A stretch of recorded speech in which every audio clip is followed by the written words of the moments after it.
वालेकुम बच्चों, मेरी आवाज आ रही है आप लोग ऑनलाइन वालों?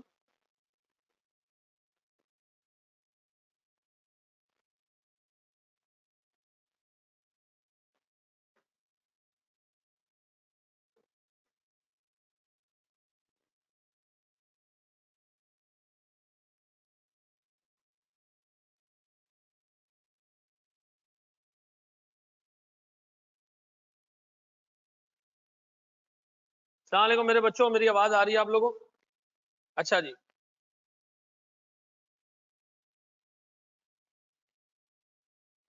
अच्छा मेरे बच्चों, तैयार हो? स्टार्ट करें? अच्छा सर, देखिए हमने लास्ट क्लास में जब पढ़ना शुरू किया था ऑडिट को, तो हमने उसमें ये देखा था कि सर जब जॉइंट स्टॉक कंपनीज बनी, ठीक है जी, तो जॉइंट स्टॉक कंपनी में सर शेयर होल्डर्स होते हैं।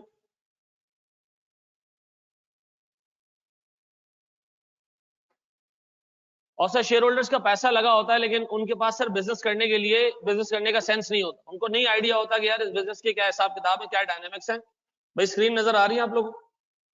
स्क्रीन आ गई है ऑनलाइन वालों? ठीक है, एक मिनट रुक जाओ। तो सर शेयर होल्डर्स क्या करते हैं जनाब? शेयर होल्डर्स करते ये हैं कि यार उनको बिजनेस करने का ढंग नहीं है, पैसा लगा दिया उन्होंने, वो अपॉइंट करते हैं किसको सर? वो अपॉइंट करते हैं सर मैनेजमेंट को। किसको? मैनेजमेंट को। अच्छा मुझे एक बात बताओ, मैनेजमेंट सर वही कंपनी में बैठ के काम करेगी, डे टू डे ऑपरेशन संभालेगी, शेयर होल्डर को इसका कोई आइडिया नहीं है, शेयर होल्डर्स बैठे हैं अपने घरों में, ठीक है जी। शेयर होल्डर और मैनेजमेंट के बीच में कम्युनिकेशन जनरली होती है साल में एक दफा। कब? एनुअल जनरल मीटिंग में। कब होती है? अच्छा, ये बंदा जो मैनेजमेंट है ये शेयर होल्डर को इफेक्टिवली रिपोर्ट करता है साल के एंड पे। अच्छा सर, चूंकि शेयर होल्डर्स में से बहुत सारे लोग ऐसे होते हैं जिनकी एक्सपर्टीज अकाउंटिंग में नहीं होती, उनको फाइनेंशियल स्टेटमेंट्स को रीड करना समझना नहीं आता, वो रिलाई नहीं करते सर मैनेजमेंट के ऊपर, वो अपॉइंट कर देते हैं, शेयर होल्डर अपॉइंट कर देते हैं किसको सर? ऑडिटर को। ऑडिटर है क्या सर? ऑडिटर सर आंखें हैं किसकी? शेयर होल्डर्स की। सर जब शेयर होल्डर नहीं है तो वो मैनेजमेंट के ऊपर नजर रख के बैठे हुए, कब? साल के एंड पे सर ऑडिटर आता, मैनेजमेंट उसको प्रेजेंट करता है, क्या चीज? Financial statements. और ये फाइनेंशियल स्टेटमेंट्स ऑडिटर ऑडिट करके रिव्यू करके इसके ऊपर एक रिपोर्ट देता है किसको? शेयर होल्डर्स को।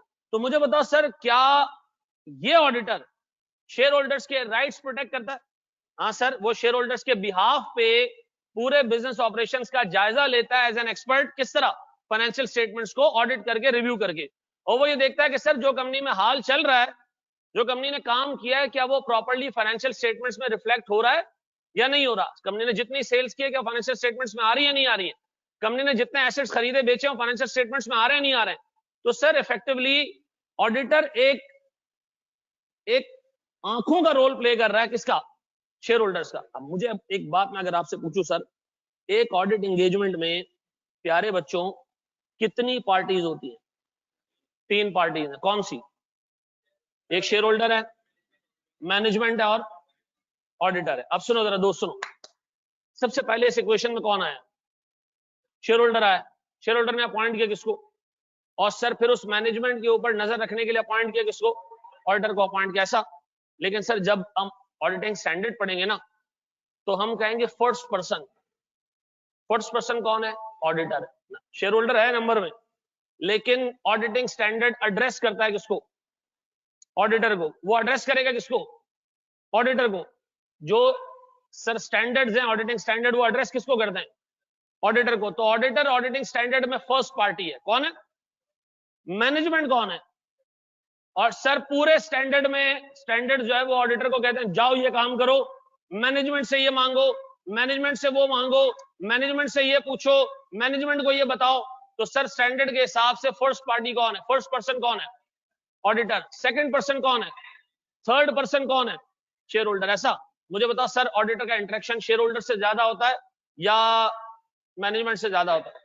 मैनेजमेंट से ज्यादा होता है सर। ऑडिटर का इंटरेक्शन शेयर होल्डर से सिर्फ एक बार होता है, वो भी कब? सर एनुअल जनरल मीटिंग में, जब वो audited financial statements share holders को प्रेजेंट होते हैं, तो वहां शेयर होल्डर ने अगर कुछ ऑडिटर ने कुछ बोलना होता है तो बोल देता है, अदरवाइज ऑडिटर का एक्सपोजर शेयर होल्डर से डायरेक्ट ऑडिटर पूरा ऑडिट किसके मत्थे लग के करता है? मैनेजमेंट। तो बताओ अगर मैं आपसे पूछूं 3 पार्टीज हैं कौन कौन सी? ऑडिटर, सर, मैनेजमेंट और शेयर होल्डर। ठीक है जी। मुझे एक चीज ये बताओ सर, मैं अगर आपसे पूछूं सर ऑडिटर का काम क्या, ऑडिटर का काम क्या, ऑडिटर का काम क्या सर? मुझे बताओ सर, फाइनेंशियल स्टेटमेंट्स कौन बना के देगा? मैनेजमेंट बना के देगा। कौन बना के देगा? मैनेजमेंट बना के देगा। फाइनेंशियल स्टेटमेंट्स किसके हिसाब से बनते हैं? आईएफआरएस के हिसाब से बनते हैं। ये हमें किसने बताया कि आईएफआरएस इस्तेमाल करो? लॉ ने बताया। किसने बताया? हमें लॉ ने बताया। ये भी हम इतना रख रहे हैं कि हमें लॉ ने बताया। सर ये जो मैनेजमेंट है ये आपको फाइनेंशियल स्टेटमेंट्स बना के देगी एज पर आईएफआरएस। इसका मतलब इसकी ड्यूटी क्या है? फाइनेंशियल स्टेटमेंट्स बनाना एज पर आईएफआरएस। ऑडिटर का काम क्या है? इन्हीं फाइनेंशियल स्टेटमेंट्स को रिव्यू करना, ऑडिट करना, ये चेक करना कि ये आईएफआरएस के हिसाब से बने हैं या नहीं बने। तो मुझे बताओ ऑडिटर ये रिव्यू करने में, ऑडिट करने में सर क्या करेगा? ऑडिट एविडेंस को जमा करेगा। क्या मतलब? सर पीएनएल में आ रही है सेल्स, क्या आ रही है? बताओ सेल्स किस स्टैंडर्ड के हिसाब से आती है? सेल्स किस स्टैंडर्ड के हिसाब से आती है? कितने जी? आईएफआरएस। ये बताओ। निकल गई।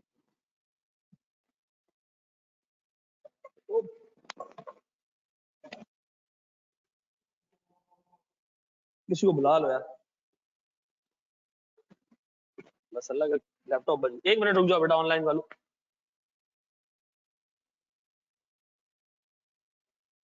1 मिनट रुक जाओ। है नहीं नहीं, मदद नहीं चाहिए, कपड़ा चाहिए।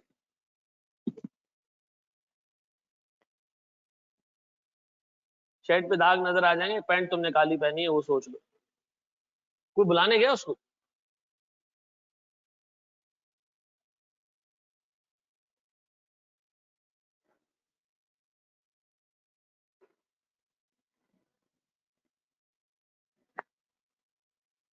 यार उसको बुलाओ ना भाई, कौन है वहां पे?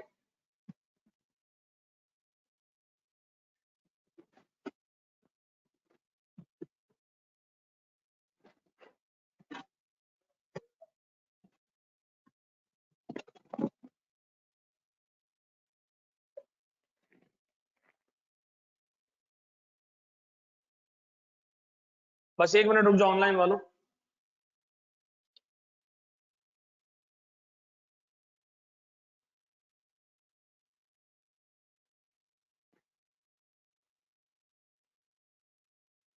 हमला जा, नहीं तो मैं जाऊंगा, फिर बड़ा बुरा सीन होगा।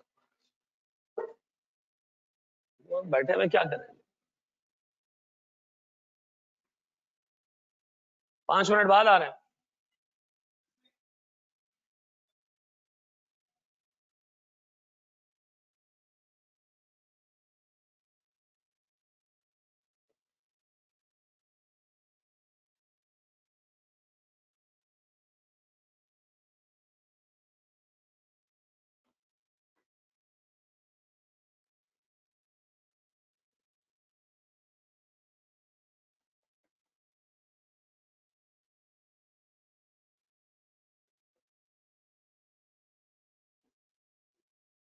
इसको थोड़ा सा साफ कर दो बेटा।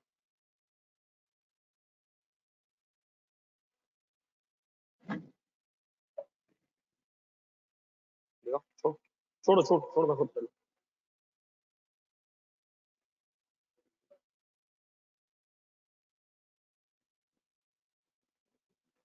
इसको हटा दो, इसकी किताब को हटा दो।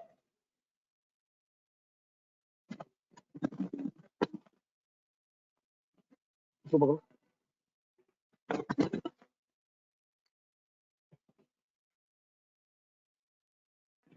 फूलो नीचे आ गया सारा।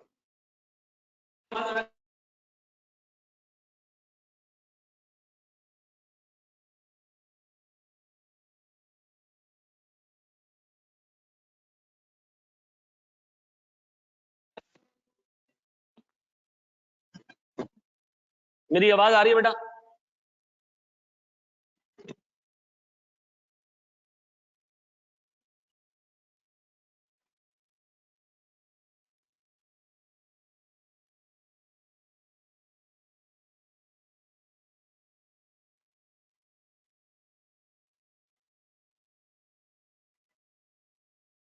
मेरी आवाज और कैमरा दोनों आ रहे हैं पक्का?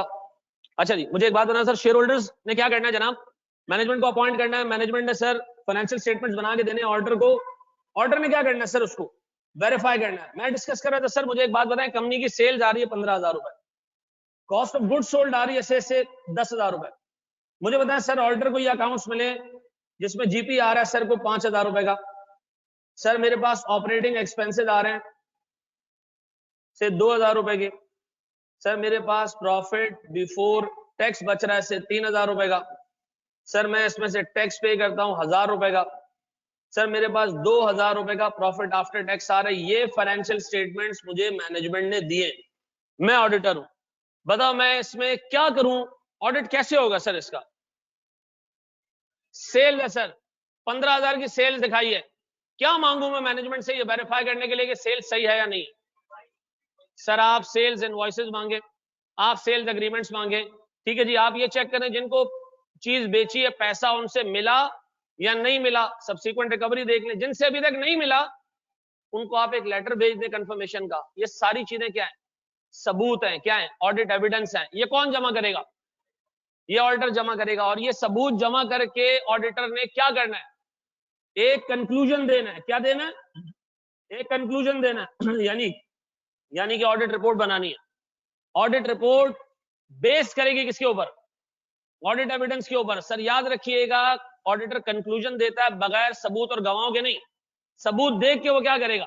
कंक्लूजन देगा कि फाइनेंशियल स्टेटमेंट्स आया सर आईएफआरएस के हिसाब से बने हैं या नहीं बने। मैं फिर रिपीट कर रहा हूं सर, ऑडिट तीन पार्टीज का सर रिलेशनशिप है। सर ऑडिटर जिसको हम प्रैक्टिशनर भी कहते हैं, ठीक है जी, मैनेजमेंट हमारे पास और शेयर होल्डर है। शेयर होल्डर ने इन दोनों को अपॉइंट करना है, मैनेजमेंट ऑर्डर को। मैनेजमेंट ने financial statements as per IFRS बना के देने किसको? ऑडिटर को। ऑडिटर ने क्या करना है? ऑडिट एविडेंस जमा करना है कि ये फाइनेंशियल स्टेटमेंट्स आईएफआरएस के हिसाब से बने हैं या नहीं बने, और सर ये कंक्लूजन देनी है एक ऑडिट रिपोर्ट में। मुझे बताओ ऑडिट रिपोर्ट किसको एड्रेस होगी? शेयर होल्डर्स को। मुझे एक बात बताएं सर, अगर मुझे 5 एलिमेंट समझ आ जाए तो मुझे पूरे ऑडिट का हिसाब किताब समझ आ जाए। अब मैं एक एक को उठाऊंगा और खूब डिटेल में जाऊंगा, ठीक है जी, एक एक को मैं पिक करूंगा और डिटेल में जाऊंगा। पहले इन तीन पार्टीज को देखूंगा, फिर आऊंगा फाइनेंशियल स्टेटमेंट्स के ऊपर, फिर आऊंगा आईएफआरएस के ऊपर, फिर आऊंगा ऑडिट एविडेंस के ऊपर, फिर आऊंगा किसके ऊपर? ऑडिट रिपोर्ट के ऊपर। मैं फिर पूछ रहा हूं सर, इन तीन पार्टीज में हिसाब किताब क्या है? शेयर होल्डर्स ने अपॉइंट करना है किसको? मैनेजमेंट को, बिजनेस चलाने के लिए। शेयर होल्डर्स ने ऑडिटर को अपॉइंट करना है किस चीज के लिए? ताकि वो मैनेजमेंट के बनाए हुए फाइनेंशियल स्टेटमेंट्स का ऑडिट कर सके। सर मुझे बताएं ऑडिटर का काम क्या है? सर ऑडिट करना फाइनेंशियल स्टेटमेंट्स का। मुझे बताओ फाइनेंशियल स्टेटमेंट्स बनाने की जिम्मेदारी मैनेजमेंट की किसके हिसाब से? ऑडिटर का काम क्या? ये चेक करना कि फाइनेंशियल स्टेटमेंट्स आईएफआरएस के हिसाब से बने या नहीं बने। और सर वो इस चीज को चेक करने के लिए क्या जमा करेगा?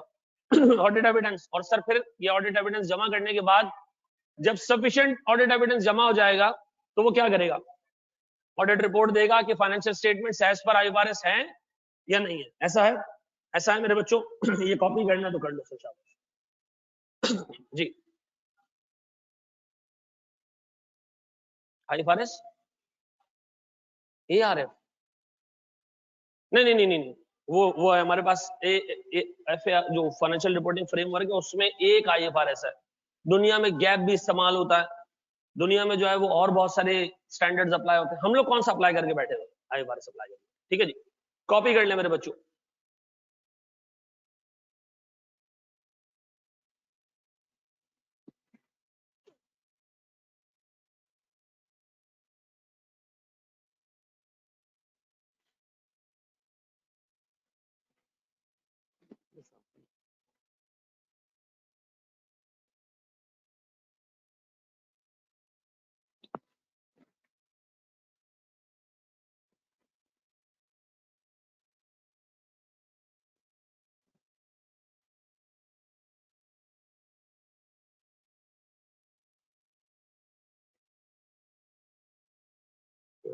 लेकिन इसको ज्यादा रगड़ना नहीं, कैमरे की तार लगी निकलनी है।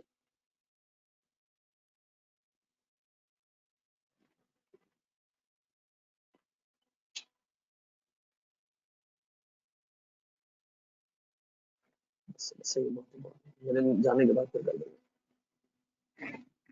जी this auditor, the auditor we are discussing are external orders.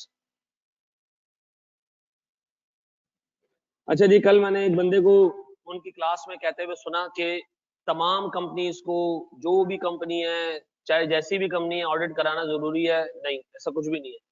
ठीक है जी, ऐसा कुछ भी नहीं है। कंपनियां वो ऑडिट कराएंगी जिनका पेड अप कैपिटल 1 मिलियन से ऊपर है। वो हमने अभी देख रहे हैं। ठीक है ना, हमें पढ़ा था, लेकिन कल मैं एक ऑडिट के टीचर को सुन रहा था और वो शायद अभी मुझे भी सुन रहा है। ठीक है ना,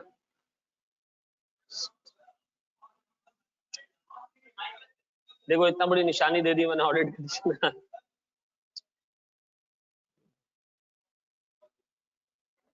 जी एक सेकंड, एक बच्चा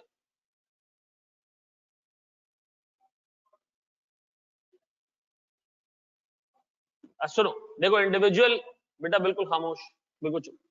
देखो सोल प्रोप्राइटर अगर ऑडिट करवाता है ना, वो नॉन स्टैट्यूटरी ऑडिट है। वो जरूरी नहीं है, हर बंदा करवा सकता है। जैसे मैं और तारिक इस इंस्टीट्यूट के पार्टनर्स हैं दोनों। ठीक है ना, हत्ता कि हमने जो फाइनेंस अकाउंट्स में बंदा बिठाया हुआ एक इंडिपेंडेंट बंदा है, इसके बावजूद हम हर साल अपना ऑडिट करवाते हैं। ठीक है ना, हर साल अपना ऑडिट करवाते हैं। क्यों? ताकि हमें ये पता चल जाए यार जो लोग यहाँ बैठ के काम कर रहे हैं वो सही काम कर रहे हैं नहीं कर रहे हैं। हत्ता कि हमारा बहुत छोटा सा ऑर्गेनाइजेशन है, हम खुद भी काम कर सकते हैं, खुद भी देख सकते हैं, लेकिन इसके बावजूद हम चाहते हैं कि यार एक अश्योरेंस आ जाएगी ना, तो कॉन्फिडेंस आ जाएगा कि यार मामला बिल्कुल सही है। एक इंडिविजुअल बंदा भी ऑडिट करवा सकता है और बहुत सारे रीजंस के लिए करवा सकता है। मिसाल के तौर पर तुम बैंक जाओगे, बैंक से लोन मांगोगे, तो बैंक तुमसे क्या कहेगा, बताओ तुम्हारे पास एसेट्स कितने हैं? तुम कहोगे मेरे पास तो बड़े एसेट्स हैं, तो वो कहेगा जाओ जरा किसी से ऑडिट करवा के लेके आओ। ऐसा आज मिसाल के तौर पर हम ARTT बेचने जाएं, एक बंदा आके कहे ARTT कितने का बेचोगे, हम कहेंगे 200 करोड़ का। तो कहेगा 200 करोड़ का है क्या इधर, मुझे क्या बनानी चाहिए सर? फाइनेंशियल स्टेटमेंट्स बना के उसका क्या करवाऊं, ऑडिट करवाएं। पता चला कि जी 2 लाख रुपए का हिसाब किताब। तो सर फाइनेंशियल स्टेटमेंट्स का ऑडिट करवाना स्टैट्यूटरी है कंपनीज के लिए जिनका पेड अप कैपिटल 1 मिलियन से ऊपर है। लेकिन जिनका पेड अप कैपिटल 1 मिलियन से नीचे है, या सोल ट्रेडर है, या पार्टनरशिप फॉर्म है, उनके लिए ऑडिट करवाना जरूरी नहीं है। लेकिन अगर वो करवाना चाहें सर, उसके एडवांटेजेस बहुत है सर। स्टडी टेक्स के पहले चैप्टर में ऑडिट के एडवांटेजेस, नॉन स्टैट्यूटरी ऑडिट के एडवांटेजेस लिखे। ठीक है जी, तो हमने देखा statutory is imposed by law. ठीक है जी, और वो किसके ऊपर है? जिनका पेड अप कैपिटल 1 मिलियन से, जिनका पेड अप कैपिटल 10 मिलियन से ऊपर है ना, उनको चार्टर्ड अकाउंटेंट से ऑडिट करवाना है। जिनका पेड अप कैपिटल 1 और 10 के बीच में, वो किसी भी बंदे से जो चार्टर्ड अकाउंटेंट हो या CMA हो, ICMA जो है, उससे भी ऑडिट करवा सकते। ठीक है जी, बीकॉम वाले से भी करवा सकता है, जानती बीकॉम वाले से नहीं करवा सकता जी। अच्छा जी सर, ये पहला चैप्टर ही चल रहा है, फर्स्ट चैप्टर है जी। प्यारे बच्चों, सवाल आता है जी 5 एलिमेंट्स कौन से ऑडिट के, 3 नंबर के लिए। वो सवाल शुरू करता है लिस्ट द 5 एलिमेंट्स। उसमें एक्सप्लेनेशन की जरूरत है? नहीं सर, लिस्ट में क्या है? अच्छा सर, अगर वो आपसे कहता है जनाब एक्सप्लेन द 5 एलिमेंट्स, और सवाल है सर 6 नंबर का, तो क्या करूं? हर एक पे एक लाइन लिख दूं कि जी शेयर होल्डर्स अपॉइंट करेगी मैनेजमेंट को, एंड शेयर होल्डर्स अपॉइंट करेगी ऑर्डर्स को। ठीक है जी, मैनेजमेंट का काम है फाइनेंशियल स्टेटमेंट्स बनाना एज पर IFRS। ठीक है जी, ऑर्डर का काम ये चीज इंश्योर करना है कि IFRS के हिसाब से फाइनेंशियल स्टेटमेंट्स बने या नहीं बने। इसके लिए वो क्या जमा करेगा? ऑडिट एविडेंस जमा करेगा, ऐसा। और ऑडिट एविडेंस जमा करने के बाद वो क्या करेगा? रिपोर्ट देगा, ऐसा। मुझे बताओ, मैं इस सेगमेंट को डिस्कस करना शुरू करूं, यानी कि 3 पार्टी रिलेशन को डिस्कस करना शुरू करूं, ऐसा। अच्छा जी सर, मैं सेकंड ईयर पास होके ऑडिट कर लूं? बताता हूं बेटा तुझे। सर सबसे पहला एलिमेंट कौन सा? 3 पार्टी। सर प्लीज बोर्ड पे, प्लीज मेरे बच्चों बोर्ड पे देखो। इसको मैं फिर बता दूं, इस चैप्टर से आमतौर पे 6-7 नंबर के सवाल आते हैं। लास्ट अटेम्प्ट में auditor is appointed by management, नहीं sir, auditor is appointed by shareholders. ठीक है जी। अच्छा जी सर, मुझे एक बात बताएं, मेरे पास शेयर होल्डर्स हैं, इन्होंने अपॉइंट करना है किसको? ऑडिटर को। और शेयर होल्डर्स ने अपॉइंट करना है किसको?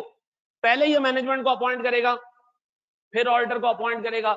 मैनेजमेंट के जिम्मे काम क्या है? फाइनेंशियल स्टेटमेंट्स बनाना। ऑडिटर के जिम्मे क्या काम है? ऑडिट करना और प्रोवाइड करना रीजनेबल एश्योरेंस। और सर ये ऑडिटर जो है वो क्या करेगा, एक ऑडिट रिपोर्ट इश्यू करेगा, किसको, शेयर होल्डर्स को। याद रखना ऑडिट रिपोर्ट का जो एड्रेसी होता है, जिसको ऑडिट रिपोर्ट इश्यू होती है, वो कौन है, वो शेयर होल्डर है, वो मैनेजमेंट नहीं है। ऐसा, ये बात समझ आती है? अच्छा जी सर, एक्सप्लेन करूं इसको आगे जाके, ये किसी ने कॉपी करना है तो करते जाओ साथ साथ में। देखो मैं फिर एक चीज बता दूं, तो मैं प्रॉपर किताब टाइप का जो है ना वो सेटअप दे देंगे, लेकिन याद सिर्फ वो चीज रहेगी जो तुमने अपने हाथ से लिखा होगा। याद रखना, लास्ट टाइम का बड़ा जबरदस्त तजुर्बा है हमारा, ठीक है जी। ऑडिटर को इलेक्ट नहीं किया जाता बेटा, ऑडिटर को अपॉइंट किया जाता है, और ये मैनेजमेंट नहीं करती, ये शेयर होल्डर्स करते हैं। बहुत सारे शेयर होल्डर्स होते हैं एजीएम में, बहुत सारे शेयर होल्डर्स बैठते हैं, उनमें से कुछ शेयर होल्डर्स ऐसे होते हैं जो मेजॉरिटी शेयर होल्डर्स होते हैं, बड़े शेयर होल्डर्स होते हैं, ठीक है जी। वो इफेक्टिवली कंपनी के डायरेक्टर्स भी बनते हैं, और वही इफेक्टिवली एक रेजोल्यूशन पेश करते हैं कि जी हम अपना ऑडिटर अपॉइंट करने जा रहे हैं फला फला, तो सारे शेयर होल्डर्स अप्रूवल दे देते हैं, और उससे नहीं। देखो मैनेजमेंट और दोस्त चार्ज विद गवर्नेंस में स्लाइड सा डिफरेंस है। दोस्त charge with governance and directors वो मैनेजमेंट में भी आते हैं, ठीक है जी। लेकिन एक होती है कोर मैनेजमेंट, फाइनेंस डिपार्टमेंट का head, management sorry marketing department का हेड, सेल्स डिपार्टमेंट का हेड, ये कोर मैनेजमेंट है, ठीक है ना, ये बीच में इन्वॉल्व नहीं होते, ठीक है ना। सीधी सी बात है सर, जिस बंदे के पास शेयर है अगर वो डायरेक्टर है तो वो शेयर होल्डर भी तो है, उसका अपॉइंट करना राइट है ये। जी जनाब, कौन सा बेटा, प्रोवाइड्स रीजनेबल एश्योरेंस। एंड में मैं तो बताऊं, लास्ट बैच में ये हैंडआउट्स ही थे, नोट्स ही थे जो लोगों के काम आए। लोगों को चीजें याद नहीं रहती, मैं आपको बता रहा हूं, ठीक है जी।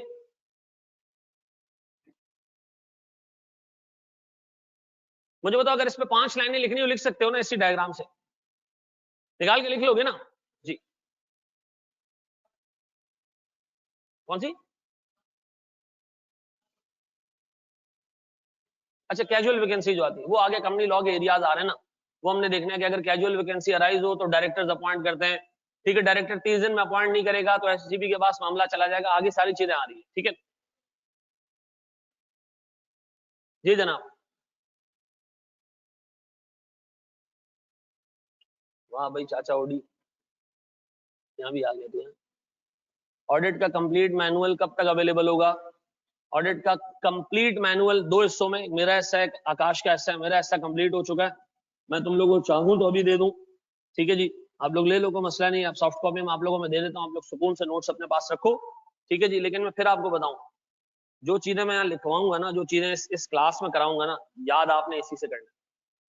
वो नोट्स में सिर्फ इसलिए देता हूं ताकि बच्चों के पास एक सुकून रहे, एक इत्मीनान रहे कि यार जो चीजें सर ने लिखवाई थी वो एक एक। अच्छा मैं फिर एक बात आपको बता दूं, हम जब ऑडिट पढ़ाएंगे ना, हम ये नहीं करेंगे कि एक ऑडिट वो है जो क्लास में चल रहा है, एक ऑडिट वो है जो आईकैप की किताब में लिखा है, और जब आपने किताब उठाई तो किताब उठ गई, आपको नजर आया किताब के अंदर 30 चीजें ऐसी हैं जो सर ने कराई नहीं है, और सर ने वसीम अकरम बन के 15 चीजें ऐसी कराई हैं जो कोर्स में ही नहीं है, ये नहीं है, ठीक है जी। जो जो चीजें हैं किताब के चैप्टर 1 में, वो मेरे भी चैप्टर 1 में होंगी, ठीक है जी। जो किताब के चैप्टर 2 में, मेरे चैप्टर 2 में होंगी, ठीक है जी। ये मैं इंश्योर करूंगा। मैं फिर आपको बता दूं, आई की किताब जो है वो लाजमी फॉलो करनी है, अगर आपने उसमें से एक चीज भी छोड़ी जुर्मदार आप होगे, ठीक है जी। और मैंने अगर छोड़ी और आपने नहीं बताया तो आपकी भी शक्ल पे लानत है, ठीक है जी। चलो जी, चाचा तुझे नहीं पता क्या? चले जी, नहीं नहीं, खुद है खुद है। चलो जी, चलो मेरे बच्चों, चलो मेरे बच्चों, शाबाश शाबाश शाबाश शाबाश। आओ मेरे प्यारे बच्चों, कल हमने एक चीज पढ़ी थी, गौर से देखना मेरे बच्चों, मैनेजमेंट रिस्पॉन्सिबिलिटीज पे आज हमने डिटेल में बात करनी है। लास्ट क्लास में हमने डिस्कस किया था कि मैनेजमेंट की 3 जिम्मेदारियां हैं। कितनी? 3 जिम्मेदारियां हैं। सबसे पहली चीज मैनेजमेंट ने क्या करना है सर, अगर मैं स्टेप बाय स्टेप चलूं, मैनेजमेंट फाइनेंशियल स्टेटमेंट्स बनाने से भी पहले इंटरनल कंट्रोल स्टैब्लिश करती है। इंटरनल कंट्रोल का मतलब मैंने आपको ऊपर एग्जांपल दी थी कि इंटरनल कंट्रोल का मतलब क्या है। एक छोटी सी एग्जांपल दी कि जैसे मिसाल के तौर पर गुड्स रिसीव होती है कंपनी में, तो रिसीव होने के बाद हम एक गुड रिसीट नोट बनाते हैं, ये एक इंटरनल कंट्रोल की एक एग्जांपल है, याद करने की जरूरत नहीं है। वो गुड्स जाती हैं सर वेयर हाउस में, स्टोर हो जाती है, वेयर हाउस में हम स्टोर लेजर में चीजें डाल देते हैं कि जी ये चीजें हमें अपने सप्लायर से रिसीव किए, हमने खरीदी है, परचेज किए, वो स्टोर लेजर अपडेट होने के बाद सर हम अपने फाइनेंस डिपार्टमेंट को कहते हैं भाई हमने गुड्स खरीदी है, इसके पैसे पे कर दे।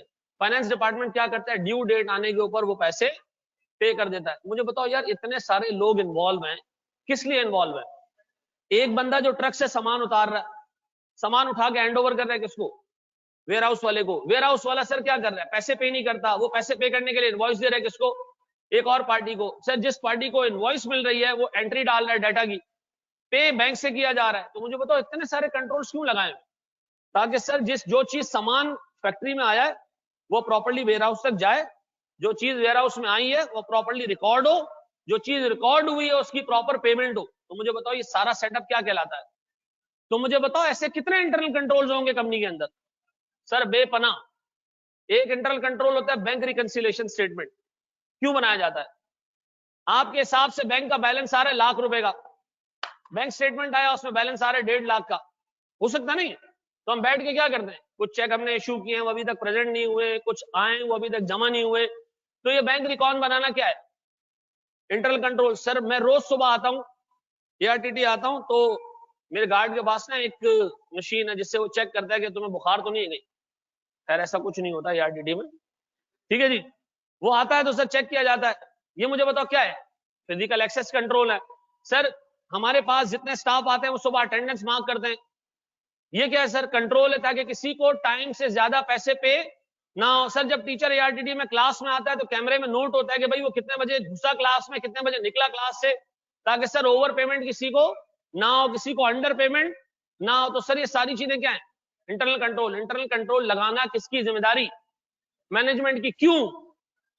ताकि sir financial statements appropriately transparently prepare हो सके। तो मुझे बताओ अगर मैं आपसे कहूं कि 3 जिम्मेदारियां मैनेजमेंट की क्या है, ये कल वाली चीज है, आप कहोगे सर सबसे पहली चीज फाइनेंशियल स्टेटमेंट्स बनाना as per financial reporting framework यानी आईएफआरएस। नंबर 2, ऐसे इंटरनल कंट्रोल सेटअप करना जिससे फाइनेंशियल स्टेटमेंट की प्रिपरेशन क्या हो सके, ट्रांसपेरेंट हो सके, ऑब्जेक्टिव हो सके, as per financial reporting framework हो सके। और सर ऑडिटर को सारी की सारी इंफॉर्मेशन जो कि ऑडिट से कनेक्टेड है वो देना। इंफॉर्मेशन का मतलब क्या है? सारे डॉक्यूमेंट्स, सारे डॉक्यूमेंट्स, सारे डॉक्यूमेंट्स।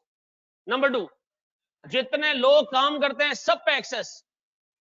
और नंबर 3, जितनी लोकेशंस पे हमारा बिजनेस होता है ऑडिटर का राइट है कि वो सारी लोकेशंस के ऊपर जाए और ऑडिट करे। ऐसा, ये बात समझ आती है? ये तीन रिस्पॉन्सिबिलिटीज में किसी को कोई इशू। हम आगे बढ़े। सर देखिए कभी भी पेपर में ना 3 रिस्पॉन्सिबिलिटीज ऐसे उठ के नहीं आती है। क्यों कहता है जी जनाब मैनेजमेंट की रिस्पॉन्सिबिलिटीज बताओ, ऐसे नहीं आता, ऐसा सवाल बिल्कुल भी नहीं आता। 2 नंबर का सवाल आता है सर, क्या आता है वो मैं आपको भी बता रहा हूं। सर ये 2 चीजें क्लियर हो गई, 3 पार्टी रिलेशनशिप क्लियर। 3 पार्टी में पहली पार्टी कौन है? मैनेजमेंट है, ऑडिटर है, शेयर होल्डर है, 3 पार्टी। हमने किसकी जिम्मेदारी देखी? मैनेजमेंट की जिम्मेदारी देखी। मेरे बच्चों प्लीज बोर्ड दो। दूसरी जिम्मेदारी किसकी सर? किसकी सर? ऑडिटर की। सुनो सुनो सुनो सुनो, मालिक की जिम्मेदारियां बहुत कम है। मालिक की एक ही जिम्मेदारी है। मालिक कौन है? उसकी कितनी जिम्मेदारियां होंगी? एक एक एक। क्या चीज? अपॉइंट करना ऑडिटर को। ऑडिटर को बस, वो मालिक है ना। मालिक को जिम्मेदारियां थोड़ी गिनाई जाती हैं, मालिक को हुकूक गिनाए जाते हैं कि आपका ये हक है, आपका ये हक है, आपका ये हक है। मालिक की जिम्मेदारी एक, कुत्ता पालना। ऐसा? वाकई auditor is a watch dog. अब उसका मतलब उर्दू में क्या निकलता है मुझे नहीं पता। सुनो मुझे बताओ ऑडिटर की जिम्मेदारी किसने डिफाइन की?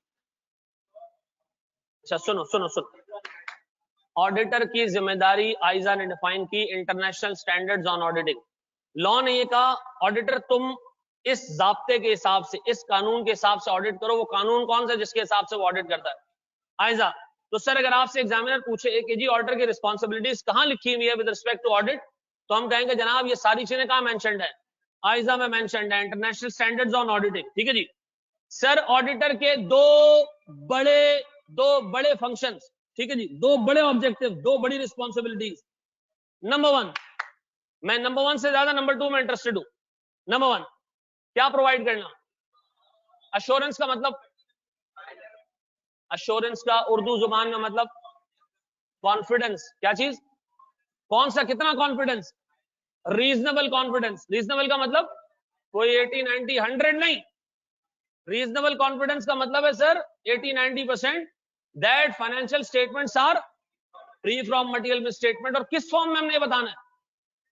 एक रिपोर्ट की फॉर्म में। सुनो, ये तो हम सबको पता है ना, ये तो बड़ी बेसिक सी बात है। तो पूछे आपसे ऑडिटर का ऑब्जेक्टिव क्या, ऑडिटर की रिस्पांसिबिलिटी क्या है? भाई रीजनेबल एश्योरेंस प्रोवाइड करना। किसको? किसको? शेयर होल्डर्स को। किस तरह? ऑडिट रिपोर्ट देके। ठीक है जी, ऐसा। सर मैं दूसरी जिम्मेदारी में इंटरेस्टेड हूं जो नेगेट कर दी जाती है, ये नहीं पढ़ाई जाती। ठीक है जी, ये आपको खुद स्टैंडर्ड में से निकालनी है। ठीक है जी, मैंने एक जगह जमा कर दी है। नंबर 2 क्या है सर? कम्युनिकेट करना। किसको कम्युनिकेट करना? अब सुनोगे सुकून से। 3 लोगों को कम्युनिकेट करना। किसको? 3 लोगों को। सबसे पहला बंदा जिसको कम्युनिकेशन की जाती है वो है कंपनी के directors, those charge with governance. ठीक है जी, सुनो सुनो सुनो सुनो सुनो सुनो सुनो, सुकून से सुनो, तसल्ली से सुनो। छोड़ दो भाई, यहां बोर्ड पे देख लो, छोड़ो सारी चीजें छोड़ो। मुझे एक बात बताओ, जब ऑडिटर अपॉइंट होता है, ऑडिट करने जाता है, उससे पहले ऑडिटर कंपनी की मैनेजमेंट से एक एग्रीमेंट करता है। क्या करता है? एक एग्रीमेंट करता है। उसको हम कहते हैं ऑडिट एंगेजमेंट लेटर। क्या कहते हैं? ऑडिट एंगेजमेंट लेटर, जिसमें ऑडिटर अपनी चीजें मैनेजमेंट को बताता है कि भाई मेरी ये अंडरस्टैंडिंग है, आप इस अंडरस्टैंडिंग से अगर अग्री करते हो तो हम ऑडिट शुरू करें। ऐसे नहीं होता कि वो ऑडिट करने घुस गया और काम करता रहा और मैनेजमेंट ने कहा ये क्या कर रहे हो, उससे कहा मैं ऑडिट कर रहा हूं। उससे कहा हमने तो बुलाया ही नहीं ऑडिट के लिए, हमने तो रिव्यू के लिए बुलाया था, हमने तो इस काम के लिए बुलाया था। नहीं, हम डे 1 पे क्या करते हैं? सारी चीजें मैनेजमेंट के साथ बैठ के अग्री करते हैं। किस लेटर में अग्री होता है ये? ऑडिट एंगेजमेंट लेटर में। अब सुनो, डे 1 पे ऑडिटर जो है वो ये बताता है कि जी मेरी जिम्मेदारी क्या है। मेरी जिम्मेदारी फाइनेंशियल स्टेटमेंट्स बनाना नहीं है। मेरी जिम्मेदारी क्या है? ऑडिट करना। पहली चीज जो मैनेजमेंट को हम कम्युनिकेट करेंगे इनिशियल स्टेज पे, इंसेप्शन पे, वो ये है कि भाई मुझसे ये एक्सपेक्ट नहीं करना कि मैं आपको फाइनेंशियल स्टेटमेंट्स बना के दूं। मेरा काम क्या है? ऑडिट करना। फाइनेंशियल स्टेटमेंट्स कौन बनाएगा? आप बनाओगे। मेरा काम ये नहीं हो कि कल मैं आपके साथ फाइनेंशियल स्टेटमेंट्स, कोई शेयर होल्डर गलती निकाले और वो कहे कि फाइनेंशियल स्टेटमेंट्स गलत बने हुए और आप कहो किसने बनाए। ये मैं नहीं मानूंगा। सर 2013 का साल था, 2013 का, एंग्रो की एनुअल जनरल मीटिंग चल रही थी। किसकी? एंग्रो की एनुअल जनरल मीटिंग चल रही थी। असद उमर का शायद लास्ट ईयर था as the chief executive of Engro. ठीक है, और एंग्रो की एक कंपनी है एंग्रो फूड्स। क्या नाम है उसका? एंग्रो फूड्स। एंग्रो फूड्स के पास है सर गाय बैल, ये उन्होंने पाले में, जानवर पाले में। जानवर जो पाले होते हैं दूध बेचने के लिए, ब्रीडिंग के लिए, वो जानवर किस स्टैंडर्ड में आते हैं? IAS 41 में। किसमें? IAS 41 ये कहता है कि इस तरह के जानवरों को किस पे रखो? फेयर वैल्यू पे रखो। किस पे रखो? फेयर वैल्यू पे रखो। एंग्रो ने 31 दिसंबर की फाइनेंशियल स्टेटमेंट्स में 30 नवंबर की फेयर वैल्यू पे जानवर रखे हुए। किसमें? 1 महीना पुरानी फेयर वैल्यू पे। तो एक शेयर होल्डर खड़ा हुआ AGM में और उसने मैनेजमेंट से ये कहा, चीफ एग्जीक्यूटिव से ये कहा कि आपने जो फाइनेंशियल स्टेटमेंट बना गलत बना है। इसमें 31 दिसंबर की जगह क्या लिखा हुआ है? 30 नवंबर का। 30 नवंबर की डेट पे रिवैल्यूएशन हुई। पता है असद उमर साहब ने क्या किया? फर्गुसन की तरफ इशारा कर दिया, कहता है ये जिम्मेदार है। ये कौन है? ऑडिटर। फर्गुसन वालों ने क्या किया? ने कहा भाई हम ऑडिट करते हैं, हमारी ऑडिट रिपोर्ट में हमें तुम लताड़ो, ये फाइनेंशियल स्टेटमेंट्स इसकी जिम्मेदारी है। ऐसा तो फंसा कौन बीच में? मैनेजमेंट फंसी? मैनेजमेंट फंसी नहीं, मैनेजमेंट ने ऑडिटर को डंडा किया। क्या आप अंधे थे? आपने देखा नहीं? होता है ना प्रैक्टिकली। तो ऑडिटर ने कहा भाई मैं तो अपना काम करके निकला हूं, मैं तो 30 नवंबर की वैल्यूज देखी, मुझे लगा कोई इतना बड़ा मटेरियल डिफरेंस नहीं होगा, तो मैं तो मटेरियल में स्टेटमेंट को आइडेंटिफाई करता हूं, मैं थोड़ी हर में स्टेटमेंट को आइडेंटिफाई करूंगा। कसूरवार कौन है? आप हो।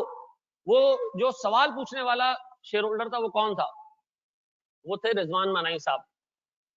ठीक है जी, और फर्गुसन्स के जो पार्टनर थे उन्होंने बाद में बैन लगा दिया अपने स्टूडेंट्स के ऊपर कि कोई भी बंदा रिजवान मनाई की क्लास नहीं लेगा। भाई रिजवान मनाई ने फर्म को जलील करा दिया। उन्होंने कहा इसने हमें एंग्रो की मीटिंग में जलील करा, इसकी कोई क्लास नहीं लेगा। 6 साल तक फड्डा चलता रहा। 2019 में 2019 में मैंने दोनों की सुलह कराई कि यार जो पार्टनर है वो भी मनाई साहब का स्टूडेंट है। यार उस्ताद स्टूडेंट है, खत्म करो फड्डा, इसलिए कि मनाई साहब यहाँ पढ़ा रहे थे, हमने कहा हमारी क्लास डिस्टर्ब हो रही है, ठीक है ना, तो हमने सुलह करा दी। अल्लाह का शुक्र है, फिर उसके बाद बड़ा स्मूथली चला, 1 साल, फिर कोविड आ गया। तो सबसे पहली चीज जो हम एंगेजमेंट लेटर के थ्रू मैनेजमेंट को कम्युनिकेट करेंगे, हम क्या बताएंगे, मैं फाइनेंशियल स्टेटमेंट के लिए जिम्मेदार कौन है? अक्सर और बेशतर जो सेठिया कंपनी होती है ना, छोटी सेठिया कंपनी, वो जब ऑर्डर अपॉइंट करती है तो वो ये समझती है कि भाई ये सारा हिसाब खुद बनाएगा, खुद इसका ऑडिट भी करेगा। नहीं, हम डे 1 पे क्या कम्युनिकेट करते हैं, फाइनेंशियल स्टेटमेंट बनाना आपकी जिम्मेदारी, ऑडिट करना प्रैक्टिकली ऐसा होता है नहीं होता। प्रैक्टिकली अकाउंट्स आपको इस फॉर्म में मिलते हैं कि आप कहते हो तू छोड़ भाई मैं ये खुद ही बना लूंगा, ठीक है जी। यानी आप सर जब ऑडिट करने जाते हो ना, बहुत सारे फाइनेंशियल स्टेटमेंट्स के एस्पेक्ट आप खुद बना रहे होते हैं, स्टैंडर्ड हमें इस चीज से क्या करता है, मना करता है। जिम्मेदारी किसकी, फाइनेंशियल स्टेटमेंट बनाने की। सर दूसरी चीज, हम ऑडिटर बैसियत ऑडिटर मैनेजमेंट को ये भी बताते हैं कि हमने ऑडिट में क्या क्या करना है और कब कब करना है, क्या क्या करना है और कब कब करना है। अच्छा, ऐसा हो ना कि हमने साल के एंड पे जाना है स्टॉक गिनने के लिए, ये हमें क्या करना पड़ता है, पहले बताना पड़ता है मैनेजमेंट को कि हम जी फलां महीने में ये काम करेंगे, फलां टाइम पे हम ये काम करेंगे। इससे क्या होता है, इससे होशियारी नहीं होती है सर, वो आपका काम आसान करने के लिए आपको चीजें प्रोवाइड कर देता है। अब आप सर 31 दिसंबर की शाम को जाके सीएफओ के कमरे में गए, 5:40 पे 6 बजे उसने छुट्टी करनी है, आपने उसको कहा कि भाई कल अपनी फैक्ट्री बंद करो, मैं स्टॉक गिनूंगा। उसने कहा मैं एक झापड़ मारूंगा आपको, ये इतने टाइम तक आप जो बैठे हुए थे आपको याद नहीं आया, अब आपको याद आया, और आपने कहा कल ही की तारीख में मुझे आपकी जो खिपरों में और टंडो अलाइयार में और जो मिट्टी में जो आपके फैक्ट्रीज हैं, जो आपके वेयर हाउस है, वहां भी पहुंचना है। उसने कहा हमारी एक वेयर हाउस इस्लामाबाद में, उसने कहा ठीक है वहां भी पहुंचना है।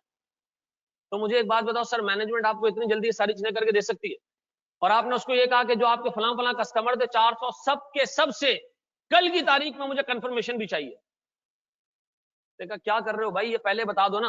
तो मुझे बताओ ऑर्डर की जिम्मेदारी क्या है, डे 1 पे कम्युनिकेट करना किस चीज का, स्कोप एंड टाइमिंग का। स्कोप का मतलब क्या क्या करना है, और टाइमिंग का मतलब, पहली चीज क्या बताई ऑर्डर ने, पहली चीज ये बताया कि फाइनेंशियल स्टेटमेंट बनाना मेरी जिम्मेदारी। दूसरी चीज क्या बताई, मैं कब आऊंगा ऑडिट करने और क्या क्या करूंगा, ठीक है जी। तीसरी चीज इंडिपेंडेंस, क्या बताई, क्या बताई भैया, इंडिपेंडेंस। इंडिपेंडेंस का उर्दू में मतलब आजादी नहीं, खुद मुख्तार। Very good. ना ना ना ना ना ना, सुनो, देखो मैंने जाके, मैं ऑडिटर हूं, मैंने मैनेजमेंट को कहा भैया मेरा आपसे कोई ताल्लुक नहीं है 3 एस्पेक्ट्स में, ना मेरा आपसे कोई फाइनेंशियल ताल्लुक है, ना मेरा आपसे कोई पर्सनल लेवल का ताल्लुक है, ना मेरी और आपकी कोई एम्प्लॉयमेंट रिलेशनशिप। कितनी चीजें, इन कौन कौन सी, ना फाइनेंशियल है, ना पर्सनल है, ना एम्प्लॉयमेंट में। सुनो सुनो सुनो, मैं यहाँ रिपीट कर रहा हूं, क्या काम है भैया, ना हमारा,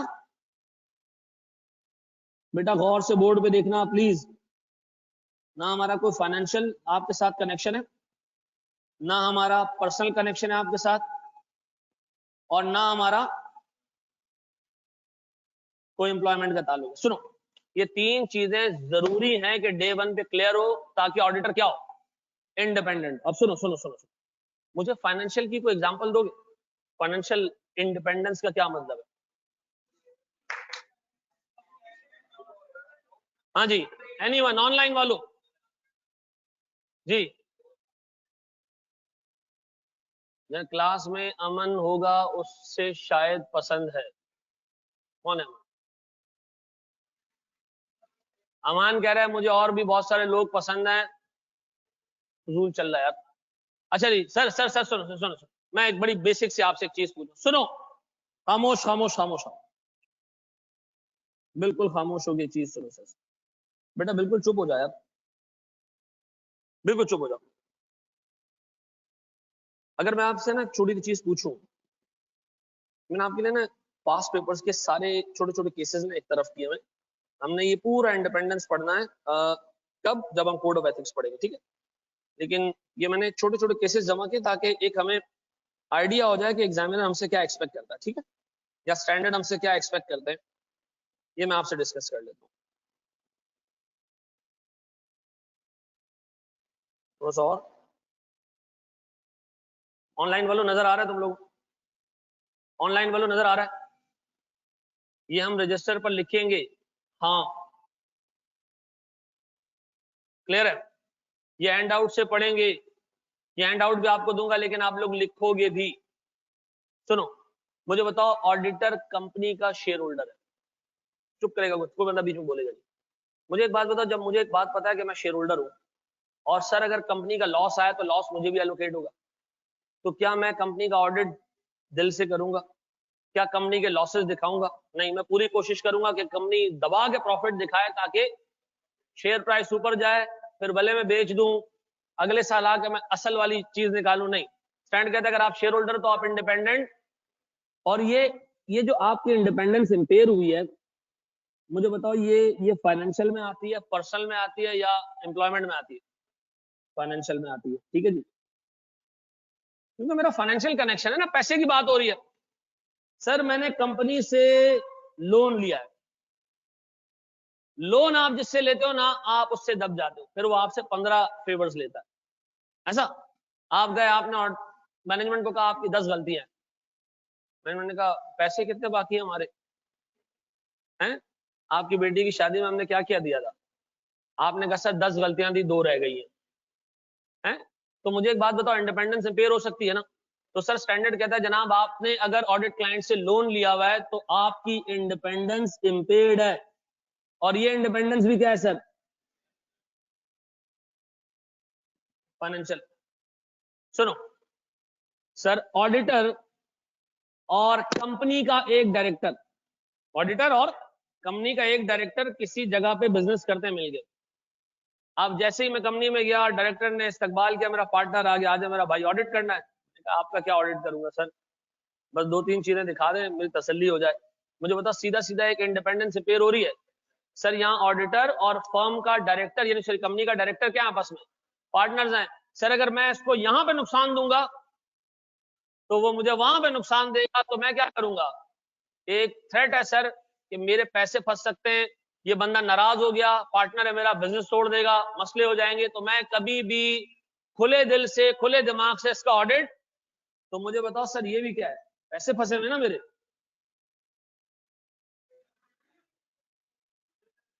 बिजनेस है ना मेरा, बिजनेस है भाई, उससे कौन सा मेरे खाला का पुत्र है? मैं एक्सप्लेन करता हूँ। सुनो, मेरा और तुम्हारा एक बिजनेस है और मैं तुम्हारी कंपनी का ऑडिट करने आऊं, ठीक है जी। पर्सनल वर्सल तो देखो बाद में ना, सारा हिसाब किताब क्या है? पैसों का हिसाब किताब है। मुझे पता है कि यार तुम इस कंपनी में डायरेक्टर हो, इसका मतलब है तुम्हारे पास मेजर शेयर्स हैं। अब मैं तुम्हारा इस बिजनेस में आके अगर सत्यानाश करूंगा तो तुम्हें यह भी याद है कि मेरा और तुम्हारा भी एक बिजनेस है और शाम को हमने वहीं बैठना है, तो कभी भी मैं इंडिपेंडेंटली काम नहीं कर सकूं। मुझे पता है कि यार मैं तुम्हें यहां नुकसान दूंगा तो दूसरा बिजनेस हमारी जेपर्डी में आ जाएगा, मसले में आ जाएगा। तो सर मैं कभी भी अपने पार्टनर को नाराज नहीं करूंगा, ऐसा। शेयर होल्डर हूं सर, इंडिपेंडेंट हूं या नहीं?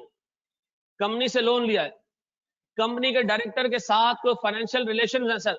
नहीं सर, गौर से सुनो, spouse of the auditor is director at the company. अब मुझे एक बात बताओ, आपकी बेगम जो है वो क्लाइंट पे डायरेक्टर हो, आप जाओ आप उसको तड़ी लगाओ, आप लगा सकते हो? आपकी इतनी औकात है? सीधी सी बात है सर, जहां रिश्तेदारियां, स्पाउस का मतलब सिर्फ बीवी नहीं होता, शौहर भी होता है, ठीक है जी, ये याद रखना। बीवी ऑडिटर है, शौहर डायरेक्टर है। बीवी ने आके शौहर की 4 गलतियां निकाली, शौहर ने कहा आप बस रात को घर पहुंचे जरा, ठीक है जी। तुम नहीं, मुझे बताओ, एक सीधी सी बात है ना, एक पर्सनल पर्सनल रिलेशन है। कभी भी एक बंदा मेरा रिश्तेदार, इतना करीबी रिश्तेदार, अच्छा रिश्तेदार में हम देखेंगे 3 टाइप के होते हैं, एक क्लोज रिलेटिव्स होते हैं, एक इमीडिएट रिलेटिव्स होते हैं, ठीक है जी। मैं मैं बात कर रहा हूँ इतने क्लोज रिलेटिव की कि सर जो मेरे घर में रहता है ना, तो मुझे बताओ क्या मैं इंडिपेंडेंटली काम कर सकूंगा? नहीं सर, सीधी सी बात है, अगर मेरी बेगम या मैं किसी जगह पे डायरेक्टर हैं और सर मेरी बेगम या मैं ऑर्डर बन के आते हैं, तो सर कभी भी इंडिपेंडेंटली काम। अच्छा मुझे एक बात बताओ, यहाँ फाइनेंशियल इंटरेस्ट से ज्यादा क्या चीज इन्वॉल्व है? पर्सनल इंटरेस्ट इन्वॉल्व है। तो सर क्या हम इंडिपेंडेंट हैं? नहीं सर। Sir auditor gets high value items in gifts. कभी घड़ियां मिल रही हैं, कभी दुबई के टिकट मिल रहे हैं। हाँ जी, ऑडिट पे हम जा रहे हैं, हम फाइनेंशियल भी हो सकता है, लेकिन सर देखें बाजू का डबल 1 2 3 3 4 4 थ्रेड्स आ रहे हैं। हमने जो उसमें कोड है ना, उसको 50 पेज का हैंड आउट है कोड का, वो हमने पढ़ना है। ठीक है जी, 27 28 केसेज हैं उसके अंदर। सिंपल सिंपल छोटी छोटी बात कर रहा हूं मैं, सिर्फ ये देखना है इंडिपेंडेंट है या नहीं है। मुझे एक बात बताओ सर, हाई वैल्यू गिफ्ट्स मिलते हैं जब भी जाओ सर, कभी दुबई के टिकट्स मिल रहे हैं, कभी क्या मिल रहा है, कभी क्या मिल रहा है। हाँ जी, तू क्या सोच रहा है? हाँ? हैं? सोच रहा है, हंसे जा रहा है, हंसे जा रहा है। वो गिफ्ट नहीं मिलते भाई। अब बताएं सर, जब मुझे इतने भारी गिफ्ट्स मिलते हैं, नीला बिल्कुल सही कह रही हैं आप, ये क्या है सर? एक पर्सनल रिलेशन डेवलप हो जाता है आपका क्लाइंट के साथ। चलो मैं तुम्हें एक छोटी सी एग्जांपल दूं। देखो यार, कोड इतना स्ट्रिक्ट है, इतना स्ट्रिक्ट है कि आप इवन डिनर करने भी नहीं जा सकते क्लाइंट के साथ। अब आगे आगे हम पढ़ेंगे कि आप डिनर करने भी नहीं जा सकते। क्लाइंट अपने एम्प्लॉयज को डिस्काउंट पे गुड्स बेचता है, आप नहीं खरीद सकते। ठीक है जी। सर भले एक वो पापड़ की थैली हो, हाँ सर, वो हम बाद में देखेंगे कि सर हम ऑडिट कर सकते हैं नहीं कर सकते, लेकिन हम इंडिपेंडेंट नहीं रहते। हमारा हाई वैल्यू गिफ्ट्स का मतलब क्या है? सर मुझे एक बात बताया, मैं यूबीएल बैंक जाता हूँ ऑडिट करने, वो हर साल के स्टार्ट में मुझे कैलेंडर दे देते। ये हाई वैल्यू गिफ्ट्स हैं? नहीं सर। पेन पकड़ा देते, हाई वैल्यू गिफ्ट्स है? नहीं सर। ठीक है जी, पेन होता ना, पेन लिखने वाला। तो हाई वैल्यू गिफ्ट्स अगर मिल रहे हैं तो पर्सनल सर। हाँ जी, auditor has a long association. ये बड़े केस हुए। ऑडिटर गया एक ऑडिट करने के लिए क्लाइंट पे, ऑडिट चलता है 2-2.5 महीने, आपने अच्छे से ऑडिट किया, अगले साल आपको आपके पार्टनर ने दोबारा भेज दिया, कह रहा थोड़ा एक्सपीरियंस हो गया, अच्छे आप अच्छे तरीके से काम निकाल लोगे। दूसरी दफा आप गए वहां पर, सदीक भाई, जावेद भाई, हैदर भाई, अली भाई, दुआ सलाम हो गई। तीसरी दफा आपको भेज दिया, यार आप और एक्सपीरियंस हो गए हो, तो अब जावेद भाई आपका इस्तकबाल कर रहे हैं, अली भाई आपका इस्तकबाल कर रहे हैं। चौथी दफा गए तो वहां डब्बू बिछ गया। तो आपकी एक स्ट्रॉन्ग एसोसिएशन हो गई क्लाइंट के साथ। ठीक है जी। और फिर क्या होता है सर, जब आपकी दोस्ती यारी हो जाती है ना क्लाइंट के साथ, तो फिर आप इंडिपेंडेंटली काम, ये मैं इसका सर बाकायदा शाहिद हूं। ये मैं एक यूबीएल पे गया 1 साल, यूबीएल बैंक पे गया दूसरे साल, यूबीएल बैंक पे गया तीसरे साल, और तीसरा साल मतलब लास्ट ईयर था मेरा, मतलब आर्टिकल्स का आखिरी साल था। मैं गया ना, तो यूबीएल वालों ने ड्यूरिंग दी ऑडिट मुझे जॉब ऑफर कर दी कि आपके आर्टिकल्स को 1 महीना रह गया ना, खत्म करके यहीं आ जाना। आप सोचो, आपका प्रोस्पेक्टिव एम्प्लॉयर है, अब आपको आपका मैनेजर और पार्टनर जहर लगने लग गए। हट भाई, अब आप क्लाइंट के पास जा रहे हो, सर कैसे आप खैरियत, मामला मसला वसला तो नहीं है ना? अच्छा देखो, फिर भी हमने कोशिश ये की हमारी इंडिपेंडेंस इम्पेयर नहीं हो, वो गलती होती है, हम गए उसके बाद समझाया उसको, ये गलत है, इसको ऐसे सही कर लो, इसे छुपा दो। ठीक है ना, ये नहीं कि हमने खैर, लेकिन सर आप खुद मुझे बताएं, आप इंडिपेंडेंटली काम करोगे? आपका अगर सर एम्प्लॉयमेंट का रिलेशनशिप है या एक लॉन्ग टर्म एसोसिएशन है, 6-7 साल से आप ऑडिट कर रहे हो, कभी भी नहीं होता, कभी भी नहीं होता सर। इसलिए क्या किया जाता है, लोग क्या किए जाते हैं, रोटेट कर दिए जाते हैं। ठीक है जी। अब मुझे बताएं सर, अगर मैं आपसे कहूं कि मेरे पास ऑडिटर की लॉन्ग एसोसिएशन है, नहीं सर, कौन सा रिलेशनशिप? अच्छा वैसे स्टैंडर्ड्स हमारा जो आईकैप का वो है ना, स्टडी टेस्ट और आईकैप का जो एग्जाम है, 3 साल आईकैप कंसिडर करता है एक सिग्निफिकेंट नंबर ऑफ इयर्स। 3 साल से ज्यादा एक बंदे को आप रिपोस्ट ना करें। 3 साल से ज्यादा अगर एक बंदा क्लाइंट पे गया तो हम क्या कंसिडर करेंगे? एक सर लॉन्ग एसोसिएशन है इसकी। ठीक है जी। तो फिर हम सर उसको कंसिडर करेंगे कि ये इंडिपेंडेंट नहीं है। हाँ सर, ये 2 पास पेपर के क्वेश्चन है सर, ये 2 पास पेपर के क्वेश्चन है सर। एक क्लाइंट पे गए, ऑडिट टीम गई, ऑडिट टीम के सामने एक डायरेक्टर आया, एक लड़का खड़ा हो गया, अस्सलाम वालेकुम पापा कैसे हैं आप, खैरियत से? मैंने कहा पापा ये तेरा बाप है? नहीं, सुसर है, सुसर है, इसकी बेटी से मैं एंगेज हूं। तो मुझे एक बात बताओ, ऑडिट टीम में एक बंदा है जो डायरेक्टर की बेटी के साथ एंगेज है। एंगेज का मतलब एंगेजमेंट वाला एंगेज। ठीक है जी। तो मुझे एक बात बताओ सर, लड़की का चक्कर है बाबू भाई।